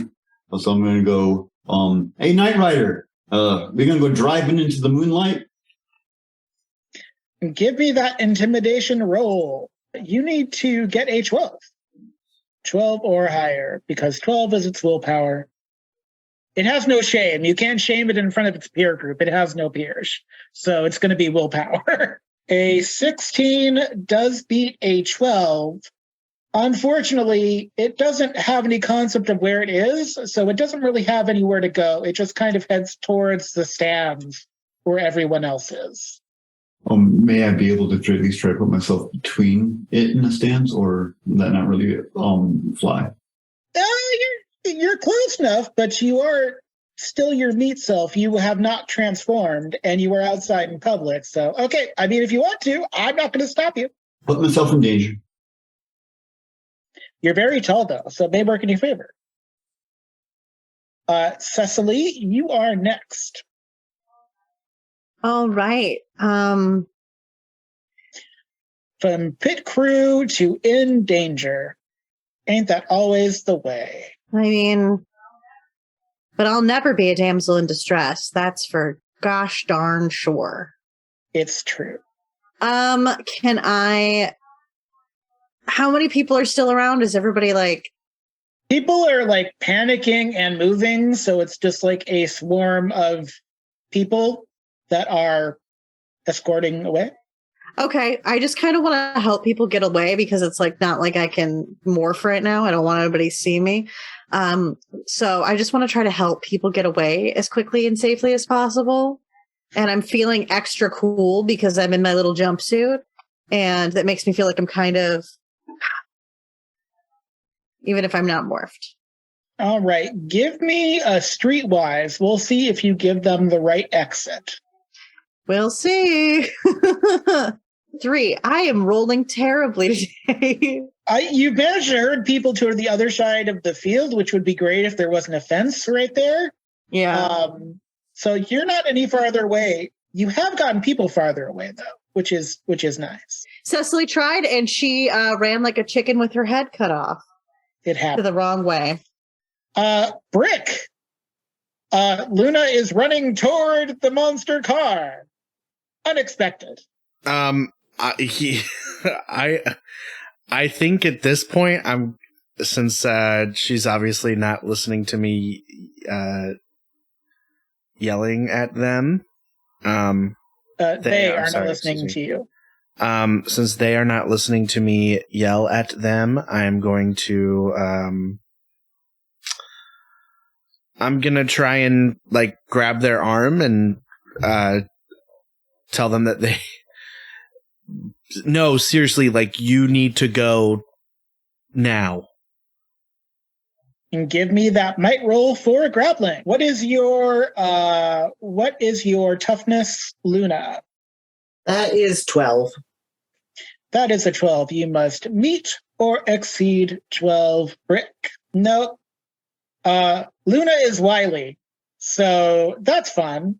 Your grasp does not work. Quentin. Yeah. Beast car. You're in the stands with your smoothie, and then there's a beast car. Out of everything that you've dealt with this week, this might actually be the most normal thing. But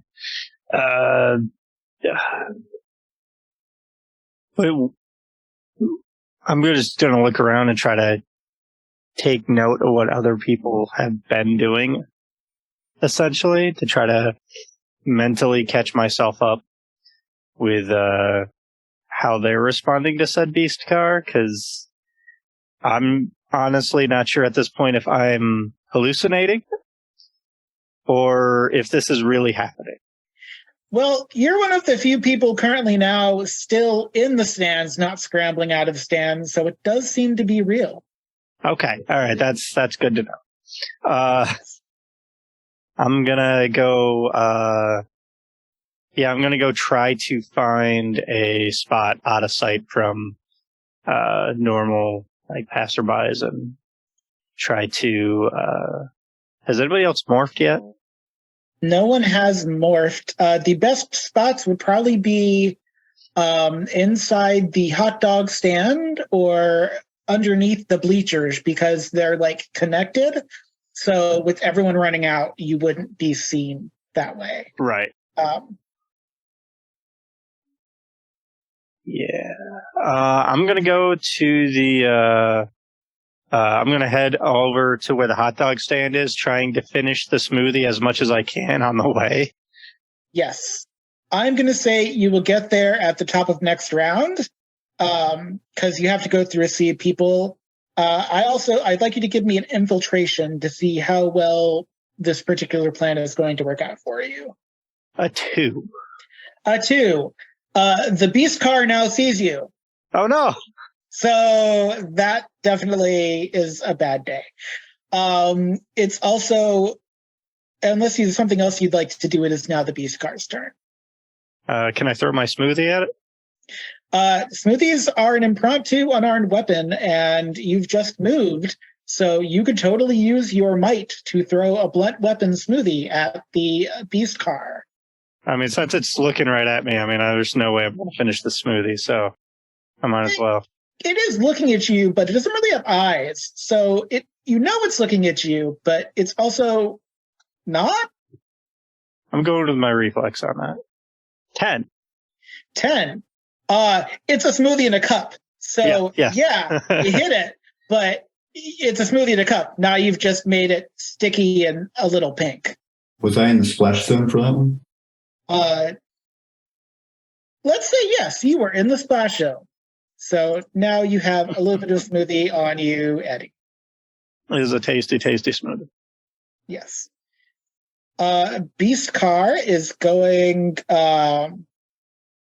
Beast Car is going to come after Luna, and Beast Car is going to use their might to try to crash into Luna. Right. So what am I rolling to get out of the way here?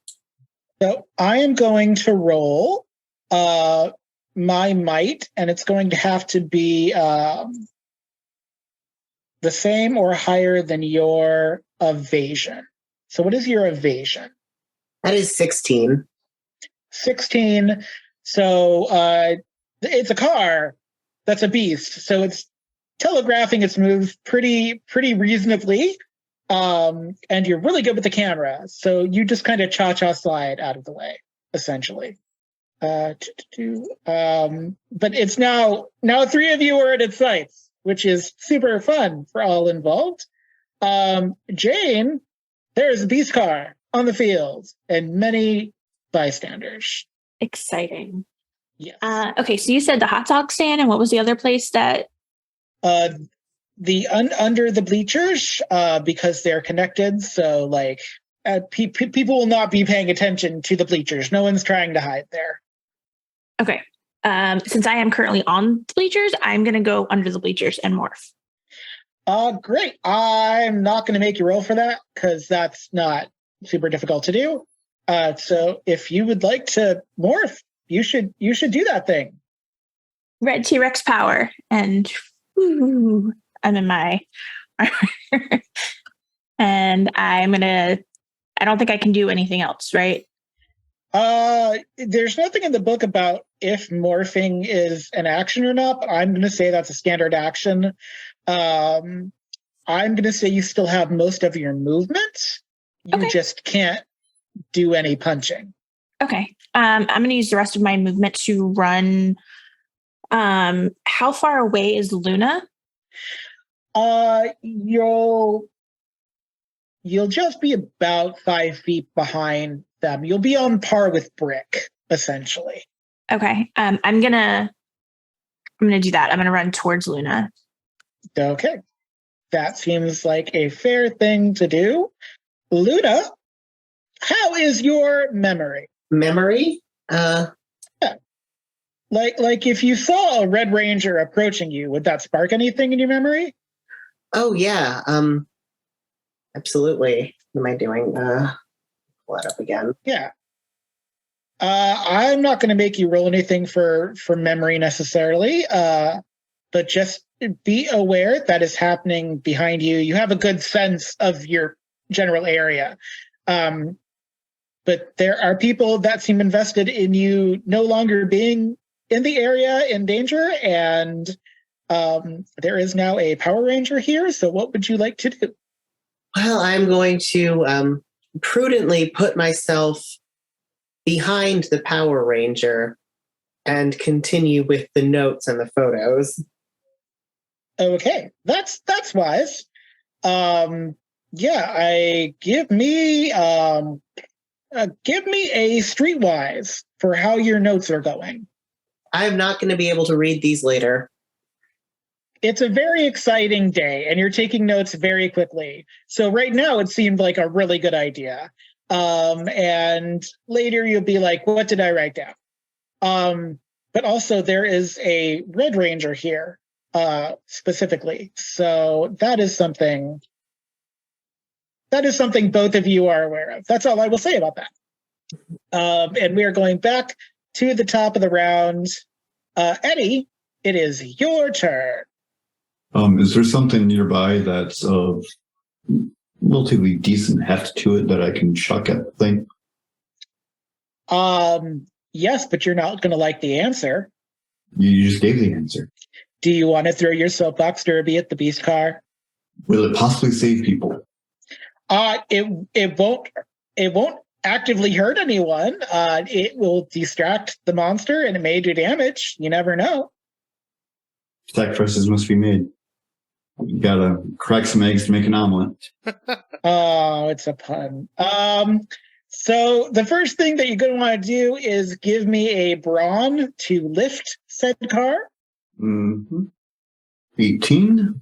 18. Yes, you are strong and tall for many reasons. And then targeting. Oh, gosh, fiddles. All right, let's try this one. Hey, 12. That's a 12. So, Jade, there wasn't a car in front of you before, you were pretty sure a moment ago, but now there is a giant chicken-themed car betwixt you and the beast car.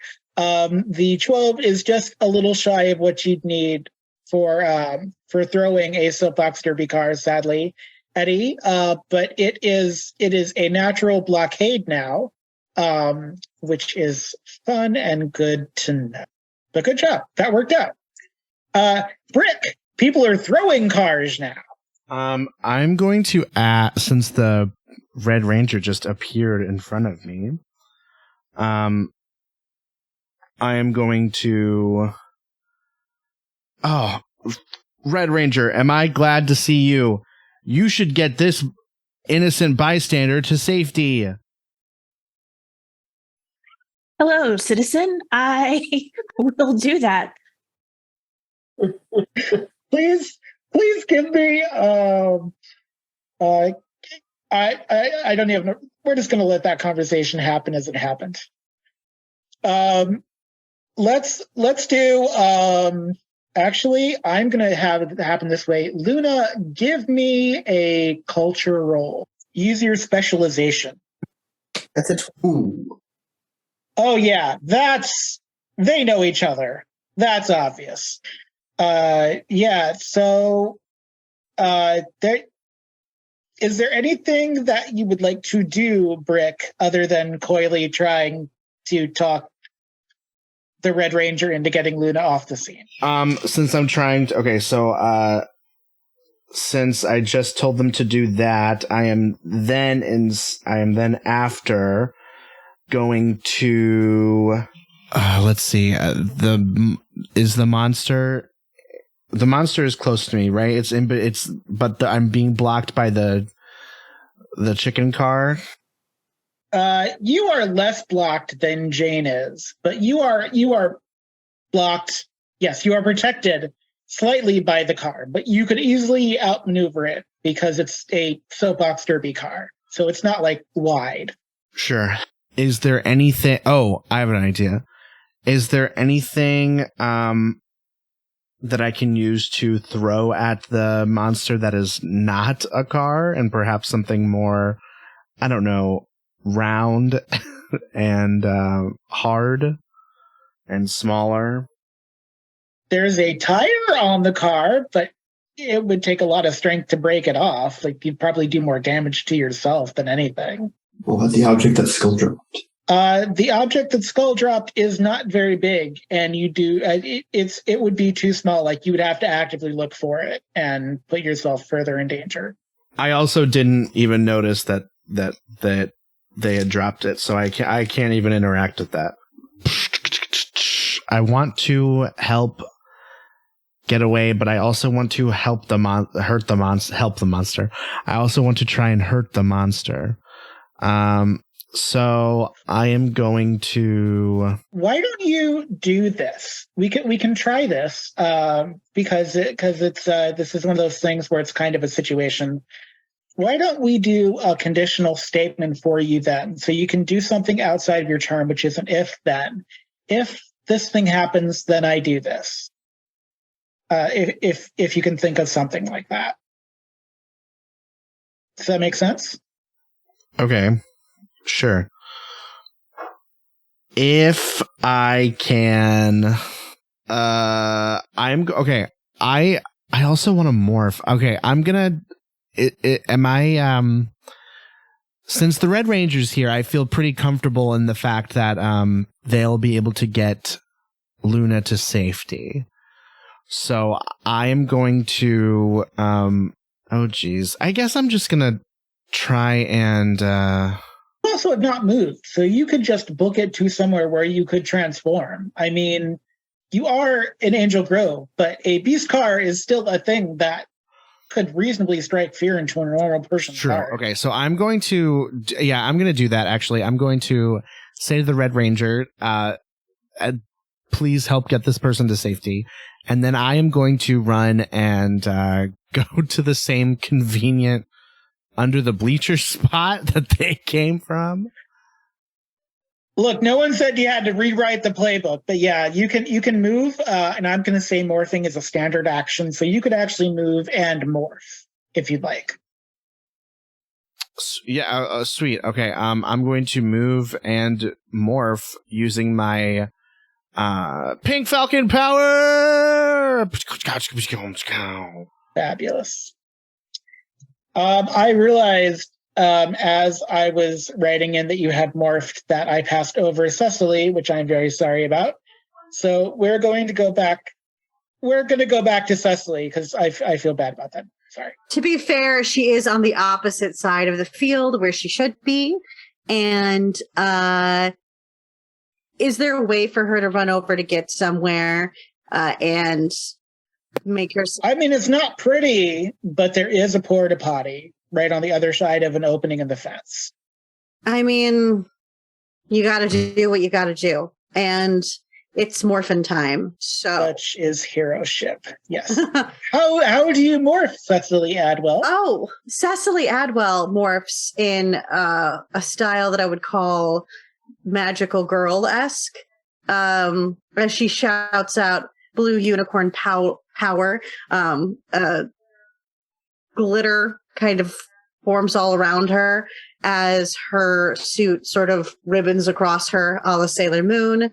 And she emerges from the porta potty, little disgusted from the smell, but a blue Power Ranger. But since I am morphed now, I'm going to book it over to the Pink and Red Ranger. And I think that would probably be my whole turn if I book it over. Yeah, so you don't have a free action left that you can transfer to sprint to get to them, but you're close enough that you'll be within spitting distance in the next. That works. Turn, so. That works. Quentin, it is your turn. All right, I will try to keep on going to the hot dog stand. Yeah. You reach the hot dog stand. Get in there. You are there. I'll try to see if there's any snacks I can grab real quick and say it's morphin' time. They have submarinos, so they have the Mexican version of Twinkies instead of Twinkies. I will definitely grab those. Probably have time for one. I'll definitely grab one of those and try to eat it while saying with a bit of a muffled mouth, "It's it's more time." Yep, not pretty, but it'll work. You still have most of your movement if you want to run after having morphed. Yeah, I'm going to head out after that, right after him. I probably still have some of the submarinos on the mask of the Morphin outfit, the Power Rangers armor. But it's very on brand for you, so I don't think anybody will be all that surprised. Right. Hey, Jane. Yes. You know who Luna is. Yes. Luna doesn't know who you are, that you know of. But you both know that Luna has seen Red Rangers before, and now you are the only one really within direct earshot of Luna. So the ball is in your courts. Okay. First, I would like to pull up, I'm going to use a PowerPoint to put up my power shield in front of us to protect us. I see we meet again, Luna. You really should get to safety. All right. Your grid power, your power shield is a standard. Because this is an extraordinary circumstance for reasons that will become apparent, I will let you have another standard action. And a standard action includes using your power weapon or punching or any physical action you want to undertake. Could I one-handed pick Luna up and try to run away with them while holding my power shield so that we don't get hit? That is going to be tough, but I will let you attempt it. So let's start with Braun, and it's going to have to beat evasion from Luna. So What's Luna's evasion? Honestly, at this point, I am not resisting being pulled away. I am looking for an opportunity to at least look like I'm running away. Okay, that's fair. I'm not going to make that roll then.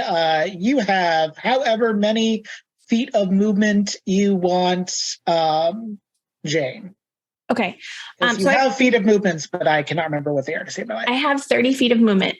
So going in the opposite direction of where the car monster is, within 30 feet, is there anywhere I can take Luna where they will be out of the way of attacks and far enough away that they're out of the fight?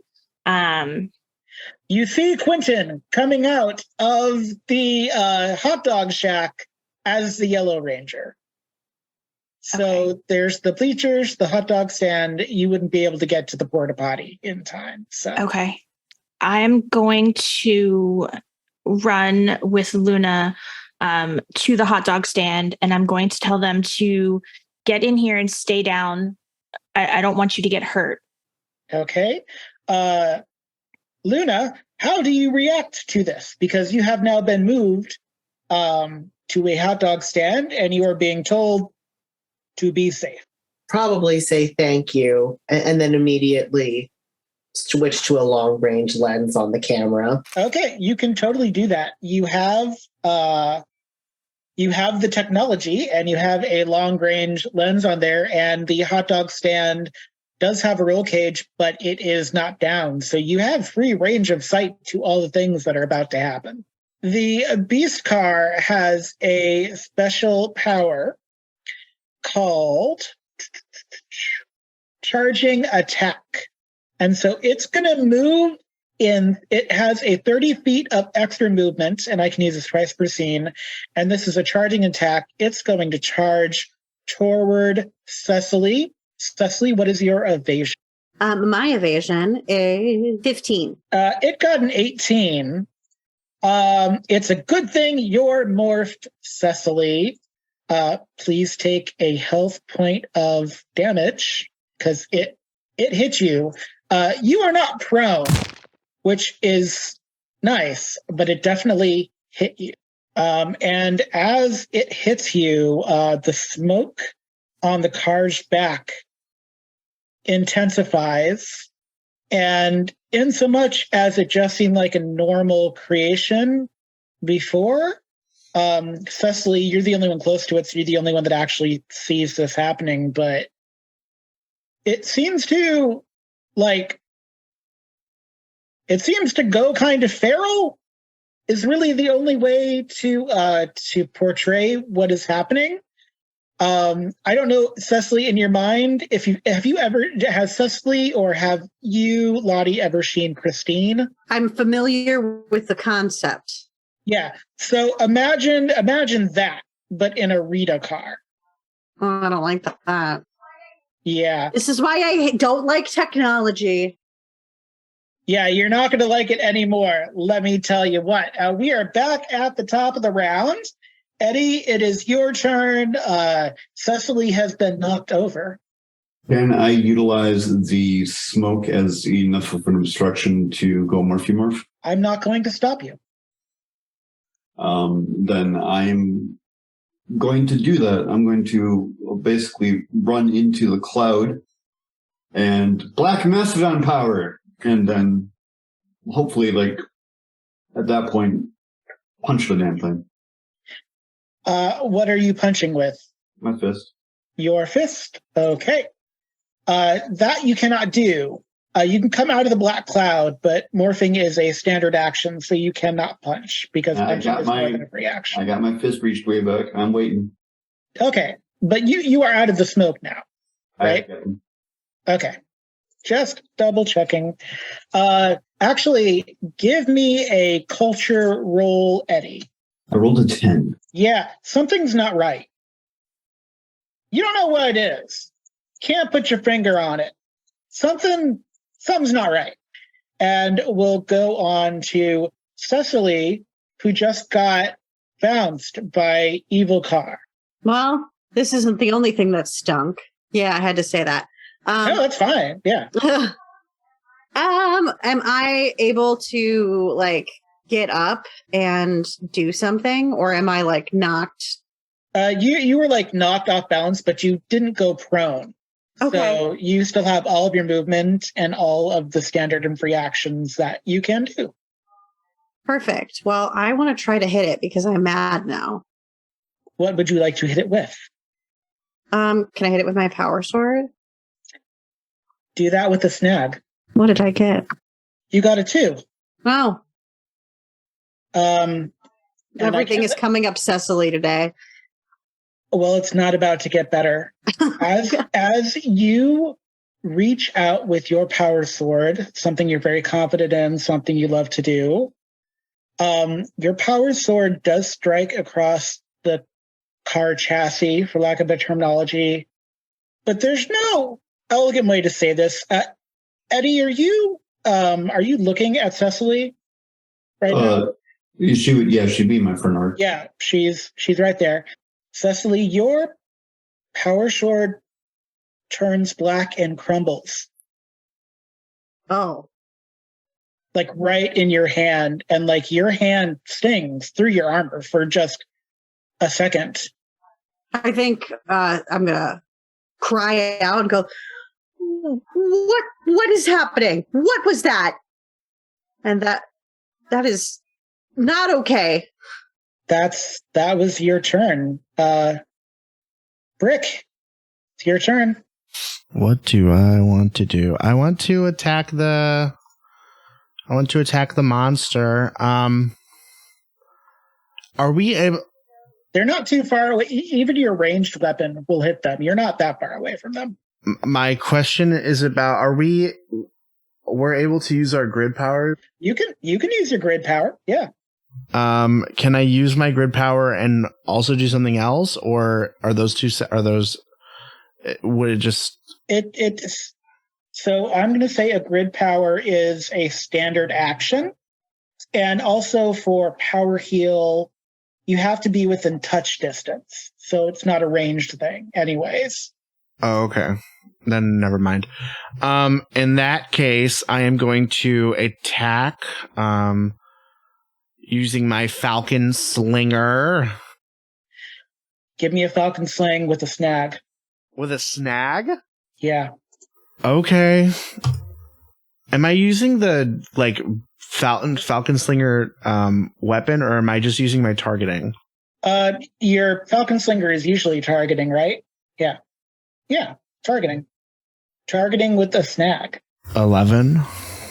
So there's no other way to say this. But whatever this smoke is behind this beast car meets your Thunderslinger, and the smoke mixes with it, and your hand stings as your glove kind of falls off of your power armor, and it doesn't crumble away, but it turns like black like a rock. Okay, I'm going to communicate to my fellow rangers that guys, I don't think we should use our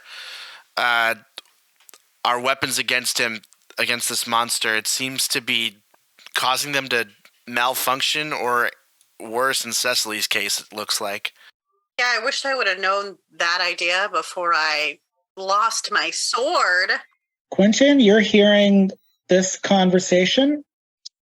And it is your turn. So multiple people have essentially lost their weapon to this thing? At least one has. We're not sure about Bricks at this point, but the glove fell off, so Right. maybe it could still work. How far away from this beast car am I? If you, you're close enough that if you sprint toward it, you'll close the gap and you'll still get a standard to attack. Okay. Would I be able to utilize the shark cycle with an attack? Yeah, you could. I don't know how quick it would be to kind of summon the shark cycle and kind of drive into the thing with an attack. You can spend 1 power to teleport with you. Teleportation is going to be standard, so you wouldn't be able to use it until next turn. Okay. Would that added momentum really help with the attack much, or how does that work with it? Not really. You're too close, and the shark cycle doesn't really attack. Okay. It's really just about movement. Right. Okay. Then yeah, I am going to charge in, hoping that with my Shuko claws, since they have that electrical energy going through them, that'll help them last a bit better and try to take this thing out. I go with strike bonus. Strike bonuses are always useful. Maybe melee will be the thing that does it. Ooh, critical success. I got a 25 with the Shuko claws charging in. Critical success. You do some damage to this thing, actually. Awesome. You get about 3 points of damage in. Nice. But, and like some electricity sparks off of it, and super cool because it's metal. But as your so Shuko hopefully claws, it does more damage that way. yeah, but as your Shuko claws sink in, you find they don't pull away. You're kind of stuck to the car. Oh. Which is not ideal in any stretch of the imagination. Maybe I could just keep the electricity thing going and just keep shocking it then? Is my hope, I guess. That is a good hope. Unfortunately, as the claws sink in, it starts to maneuver around. And you're kind of going in a circle with it, a little bit like a merry-go-round. And you feel yourself like you start losing visibility because there's smoke all around you. And probably cough with the smoke and everything. You actually don't, because you've got your helmet on. Oh, so that's right. It helps. Cough. Yeah, it helps. But there's no other way to say what happens.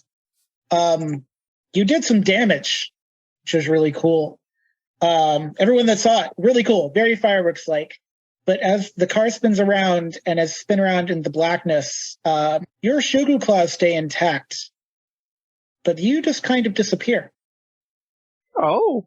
Yeah, there's a certain point where you were spinning with the car and you were in shadowy, like smoky, whatever exhaust fumes this car gives out. Mm-hmm. And then all of a sudden you are gone. All right, then. Did anyone see where Yellow just went? He's in the smoke. The plume in the back of the... He's got to still be in that smoke, man. Did he fizzle away like my sword did? I don't know, but I don't see him anymore. No. That can't happen, can it? I mean, my sword just disappeared. His slinger thingy just disappeared. It's like the whole person, though. This thing could be super powerful, or we have to figure out a very intense way to deal with it. Does anyone have time to maybe get J5 on the phone? Well, the beast car has the next turn. Cecily, it's going to attempt to charge you again. What does a Black Ranger have to do to get a car's attention? Well, you didn't try to hit it with a sword, so... You're right. It really likes me. I mean, it started off hitting me, so I think it just likes me, which I don't like it. But it got an 11, so it probably didn't hit you. Cecily, you noticed Yellow Ranger's Shoku claws are still attached, but there's no Yellow Ranger there. I am going to kind of make a uncomfortable screaming noise and point that out over the headset inside of the helmet. So I'm like, This is not good. Nobody touch this thing because I don't know what's going on. We have to get Quentin back, and I don't know how we're going to do that. Jane, you hear this? We're not losing another ranger to one of Rita's minions. And I'm going to run to join my fellow rangers around the car. I don't know if I can get there. You can. It's a practice field. It's not a full regulation field. As I'm running, can I contact Alpha 5? Yeah, that's a free action. That's just a thing you can do. Okay. After I say we're not going to lose anybody else to one of the minions, Alpha, we seem to have lost the Yellow Ranger. Can you give us any insight as to what this thing is or what's going on or where Yellow is? You're going to hear Alpha on the other side of this going, aye, something's happened. I don't know. Something is wrong. You have to finish off this creature and get back to the command center. Can you track Yellow? I can't. Something happened to his console. I can't. Jane, you just have to. Zordon interrupts and goes, "Be very careful, Jane Russell. You have to destroy this thing and get out of there as safely as possible." Do you have any assistance that you can lend us as to how? Apparently, our power weapon, we can't use our power weapons against it. Nothing Rita has created is invulnerable. You still have use of your blade blaster. I would think. All I can offer is hand-to-hand combat and your blade blaster. If the power weapons are not useful against it, they're the strongest weapons you have as well. So you must keep trying. There's always a way. Okay. Is there anything else how close to it can I get? And is there anything else I can do? Are you asking Zordon or are you asking me? You. Okay. You can run up and attack it. Okay. Yeah, you've got your blade blaster, and you yourself are an impromptu blunt weapon as a ranger in and out. That's what it says in the book. As a ranger, no matter what, you yourself are an impromptu weapon. You are a blunt weapon. I'm just picturing Jane running up and using that. her body as a weapon and like throwing herself up against it. That is what it says in the book. I want to hit it with my blade blaster, I think. Would you like to use the blade or the blast portion of it? It's targeting if I want to blast it, and is it might or finesse if I want to hit it? If finesse, because it's a sharp. I'm gonna hit it, I think. With the I'm gonna use finesse. All right, roll that finesse. Oh, maybe I should have went the other way. I got a 4. Actually, can I use a story point to reroll that? I would recommend it. Okay. Oh dear, I got an 8. You got an 8. Yeah, it glides out of the way. Give me. Actually, I'm going to roll this because I can. Are you sure? I'm rolling really well right now. I can help you out if you want me to. No, I got a 1. It kind of growls at you, trying to intimidate you to get you to run away. I growl back at it. Nice. Unfortunately, that's not going to do anything because it's only slightly sentient car. It's not quite Brave Little Toaster territory. Luna, you are capturing all this from the safety of the hot dog stand. Yes. Make sure to get her good side. Hmm? You know, the side of our helmet, that's the good side. Okay. All right, side. It's a good side. All right. So I'm witnessing all of this happening. No, you've witnessed. So you don't really have any context. Apparently, the car ate the Yellow Ranger, and you didn't have line of sight for Brick's weapon, but you definitely saw the Blue Ranger's sword crumble into nothing. You do have some experience with Rita's monsters. right, I am going to make a culture roll here. See if I can think of anything that might help. Sure. That 8 is not great, but also you remember that when the Rangers were in Stone Canyon and you were being pinned down by putties, that they didn't have like a lot of fancy equipment. It didn't take that much to beat up the weird candelabra cartoon thing, right? So maybe there's an encouragement you could shout out to them. Encouragement. What would your battle cry be if you were faced with a seemingly something that sounds hopeless, but like if you had a battle cry, what kind of battle cry would you yell out? Or better yet, what would you yell out to get the beast car's attention so that the Rangers could attack it? Something like your mother was a moped. I don't know. Hey, get over here. It's time for your close-up. Okay. That's something. I appreciate that. Shows immense bravery, which I also appreciate. I'm going to give you a story point for bravery from the hot dog stand. You've gotten the beast car's attention. Eddy, it is your turn. So while we're trying to figure out and find out what will work against this, I'm going to keep clucking around, and I'm going to take my freaking soapbox derby car, and it's round 2. All right. I want you, you have your armor on now, which makes you a lot stronger, and you are very focused. I want you to throw your soapbox derby card that you're very proud of, you worked hard on. Throw it with an edge. Just do a targeting roll this time. Radio? Sorry, Cecily. What? Breaking apart the car. Probably. We worked so hard on. 16. Mother clucker. Yep.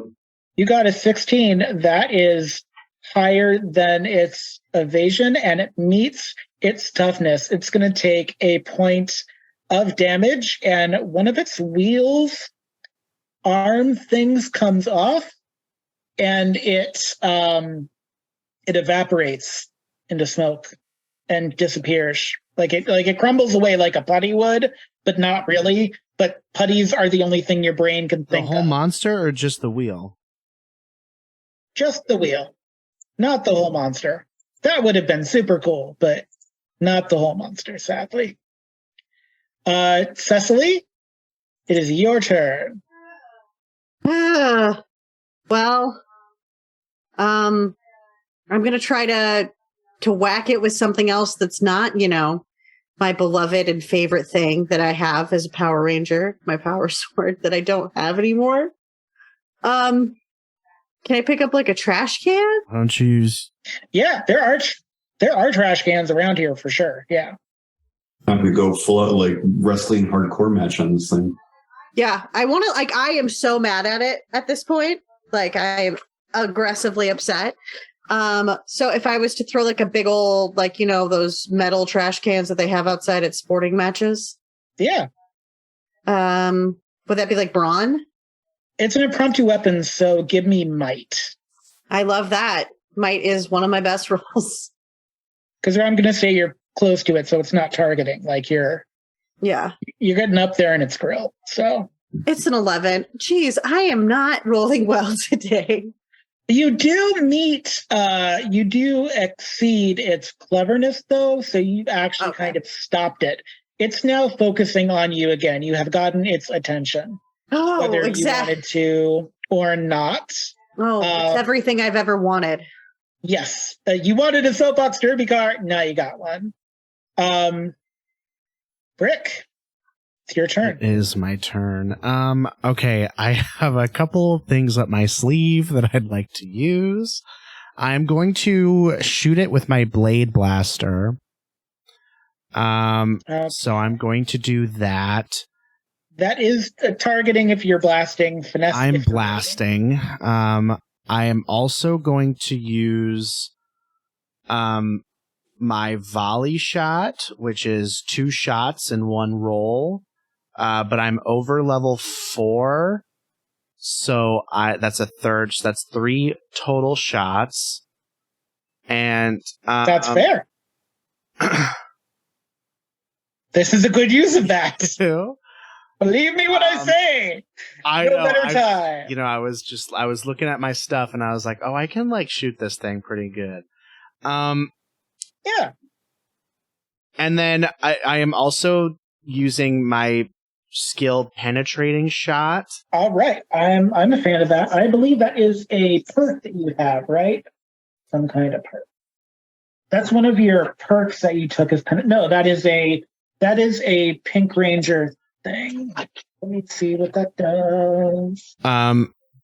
It says when using volley shot and an amount of power points that you determine, gain 1 or more edge on a single target. Yeah, that's great. How many power points do you want to spend? At level 6, you have 4 power points that you can. Cool. I want to be able to transfer my scarab shield to somebody in case they need it. And I also want to be able to use my thingamabob, my heal if necessary. So I'm going to use 2. Okay. You do have to actually be touching someone. If we were doing this on a map, they'd have to be in the square right next to you for you to transfer your scarab shield. It doesn't have you can't throw it. Right, but I'm close to everyone at this point, right?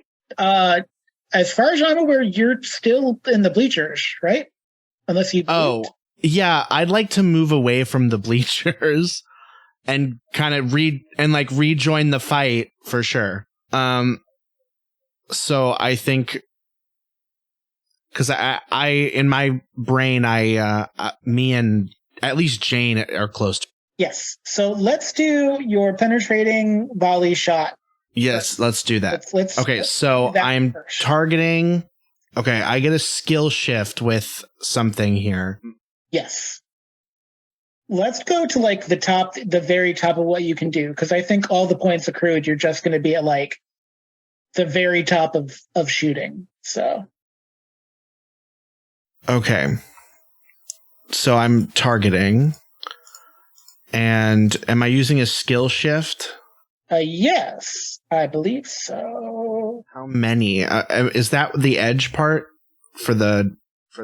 No, the shift and the edge are different. A skill shift up to auto success. What on the little thing it should say. Okay. For the amount of points you're using, you should be on auto success. Okay. That's +4. That's correct. Okay. Yes. Cool.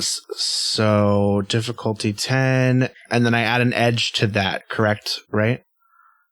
Because of the penetrating shot? No, so that doesn't add an edge. That shifts up. So what you've got now, no edge, but what you've got, you're going to have a success. Did it go? Yeah. No, it didn't go. Okay, well, let's try that again. It didn't. Targeting. Once more. Skill shift. Because it's too awesome. It's too awesome. Why don't you... I'm just going to... Because we're having trouble with the sheet... there we go. Okay, roll something, says automatic success. I'm just going to give that to you then, that it went through, and because you were using all of your skills, and a lot of things have happened, and there's things you kind of need to discuss somewhere safe. I'm going to give you that you got 3 shots directly into the car's heart, essentially, or where your heart would be, I guess. And it starts coming apart at the seams.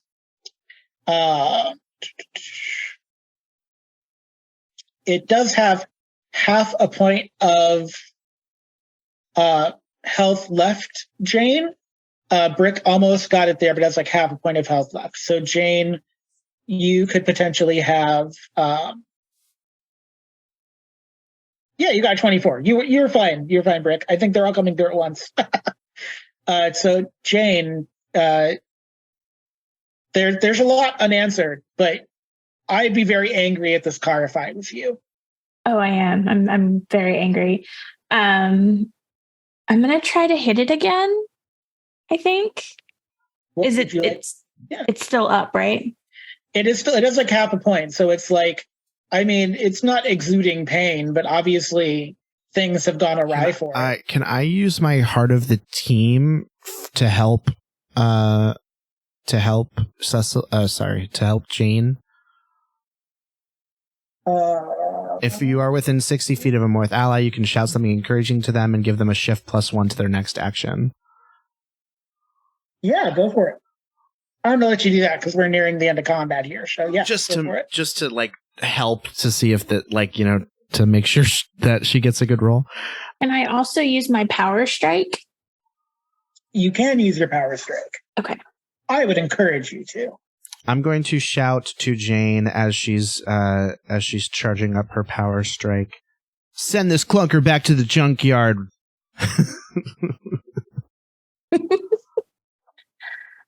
Okay, so very classic. So what does that give me exactly? A shift of +1 to your next roll. Oh. All right.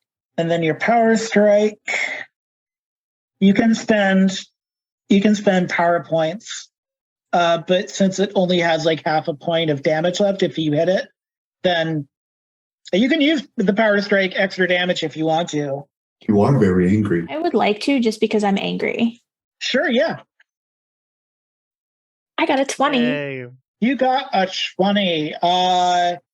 Yeah, apparently its heart or whatever it was like inside the stop sign that Bulk definitely didn't take from some street corner that probably needs a stop sign back.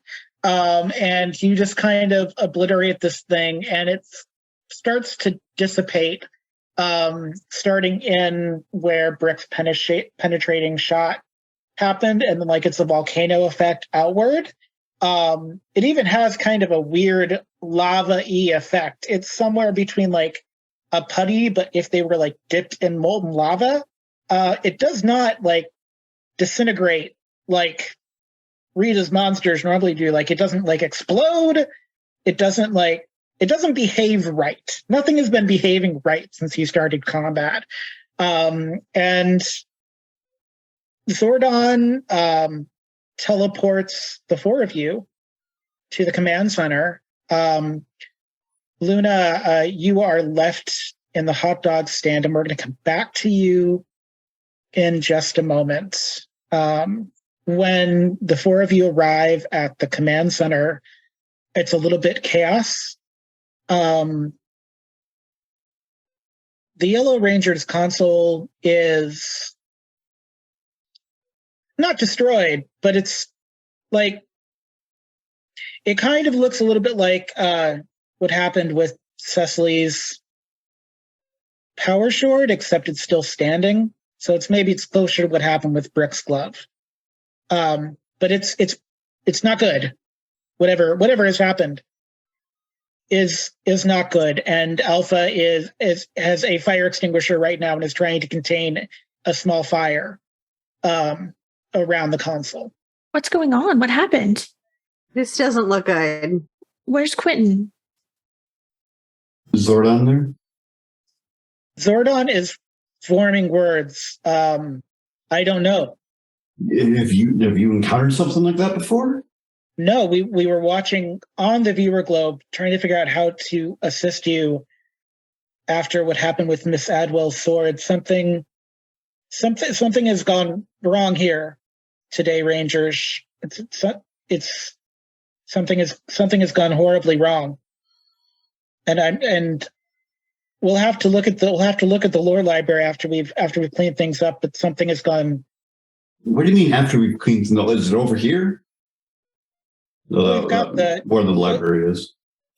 So yeah, the library is here, but Alpha is currently containing fires. Yeah, and things like that. Well, I'm going to kind of somewhat rudely and belligerently try to like access the library myself. You can go down to the library if you want. Yeah, that's basically what I'm going to do. Kind of huff off.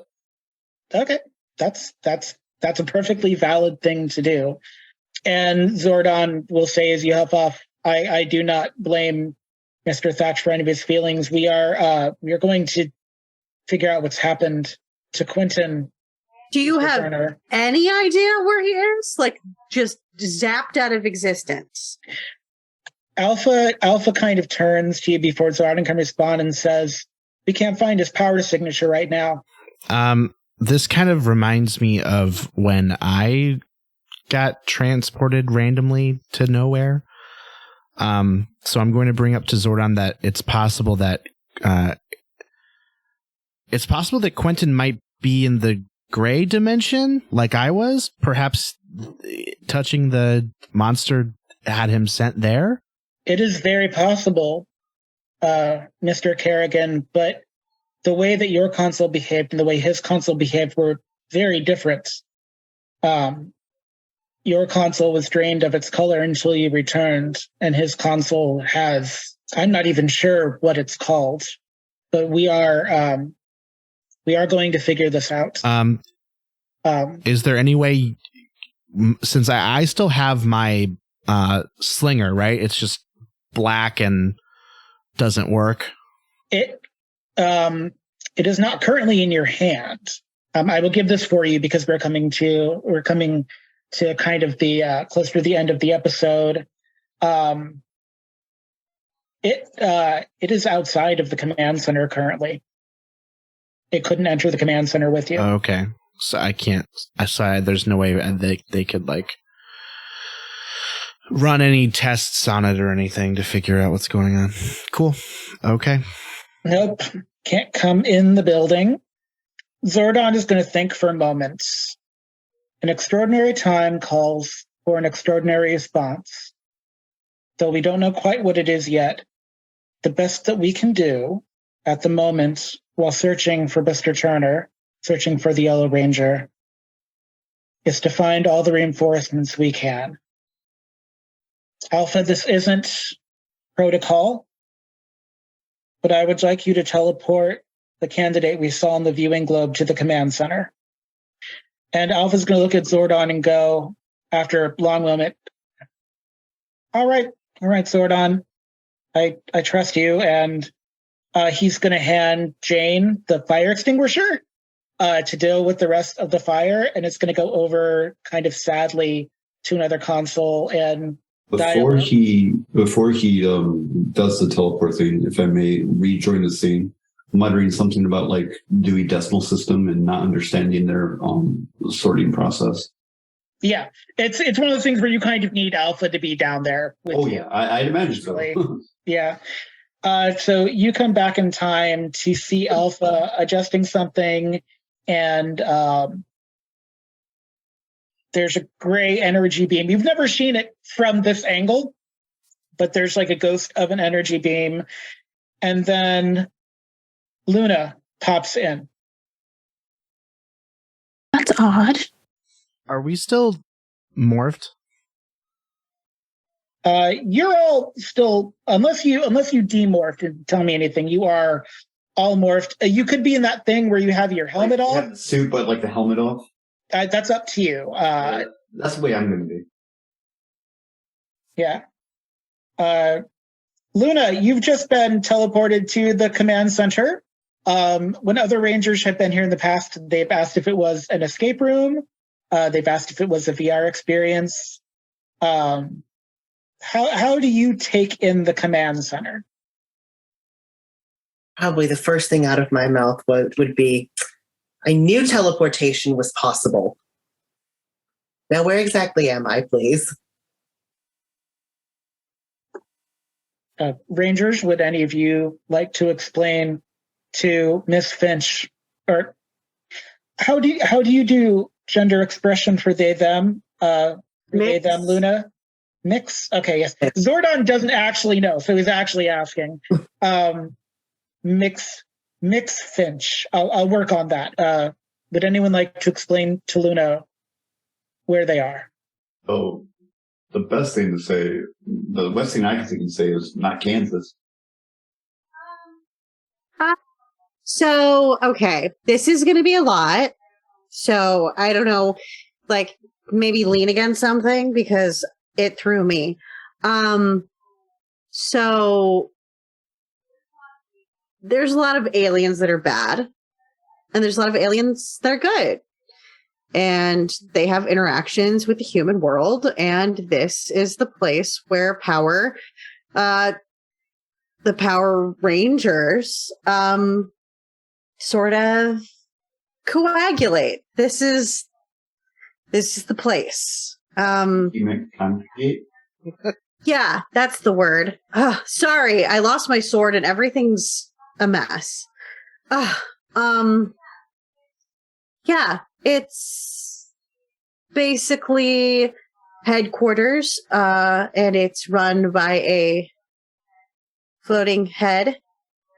That's Zordon. The robot is Alpha 5, and we're the Power Rangers.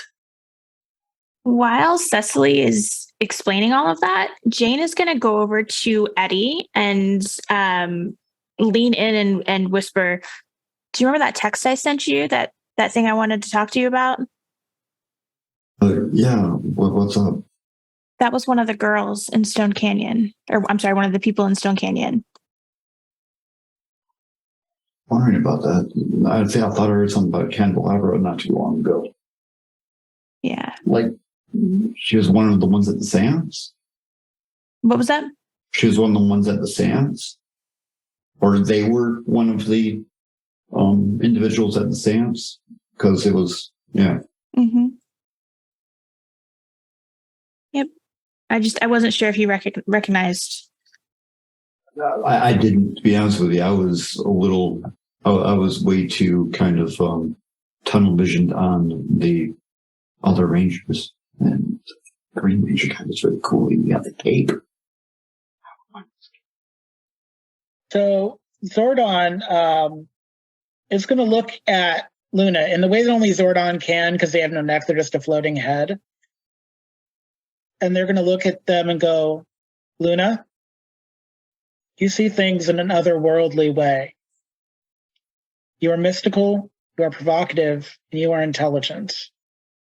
Today, in your bravery in trying to get the car to come toward you, and in putting yourself in danger to gather information, you easily do bear the hallmarks of a ranger. Having seen what you saw today, it is a choice you must make. And you fill no role for anyone. You are only who you are. But you have the power to become a Power Ranger if you so wish it. To bring help to this team in what will likely be a very difficult portion of time, if this battle was any indication." The gig comes to some cool pajamas. Brick is going to take off his helmet and say to Luna. Luna. I have a very bad short-term memory. And say to Luna, we'd love to have you join us if you would like. You have an instinct to run into danger without even questioning it. Mm. That's profoundly admirable. Thank you. Of course I accept. Ever since the incident, I've wanted nothing more than to learn about these monsters and about the Power Rangers, and if there was anything I could do to help. So yes, I accept. As it is. Sometimes in the acceptance there's eagerness to learn, and that may take you far. There will be challenges you face, but you will not face them alone. Along with your friends, your new allies, the rest of the Rangers, you will be a Yellow Ranger, and you will bear the symbol of the spider. And as Zordon anoints you, your body is covered in a shimmering yellow. It's different than Quentin's yellow was. It has more of a golden quality. And there are some, instead of the diamond pattern, there are actually some silver white arches around the ribs. So it has a bit of a different look. But Luna Finch, you have been turned into a ranger. And of course, the mystery of what has happened to Quentin, the mystery of this apparent new brand of villain Rita has concocted, and the mystery of what's happened to the power weapons. It's only going to get intensified as the season goes on. This was a little longer an episode than I thought it was going to be, but it was really good, and I think it's a really good opener for the season. I know that was a pretty heavy, unexpected episode. I especially want to thank Roadkill Quentin for coming in today. You're going to be in and out throughout the season potentially. I'm not going to say exactly in what form, but I appreciate you so much as the Yellow Ranger, and of course, nobody will ever be, the Yellow Ranger that you were. So I thank you tremendously for your time and service. And we're not done with Quentin yet, but we're really thankful. And of course, to all of my fellow Rangers, the newest Ranger, Luna, and for everyone listening, I want to say thank you for joining us tonight. And I hope you have a wonderful evening and a great tomorrow. Does anyone else want to say anything as we close out, as I'm trying not to tear up? Welcome to the team. Yeah, welcome to the team, Luna. Yep, welcome. It's quite a ride. Yes, it has. It certainly has. Oh, it's going to get even bumpier. Yeah, it's Don't totally be worried. safe being a Power Ranger. Don't worry.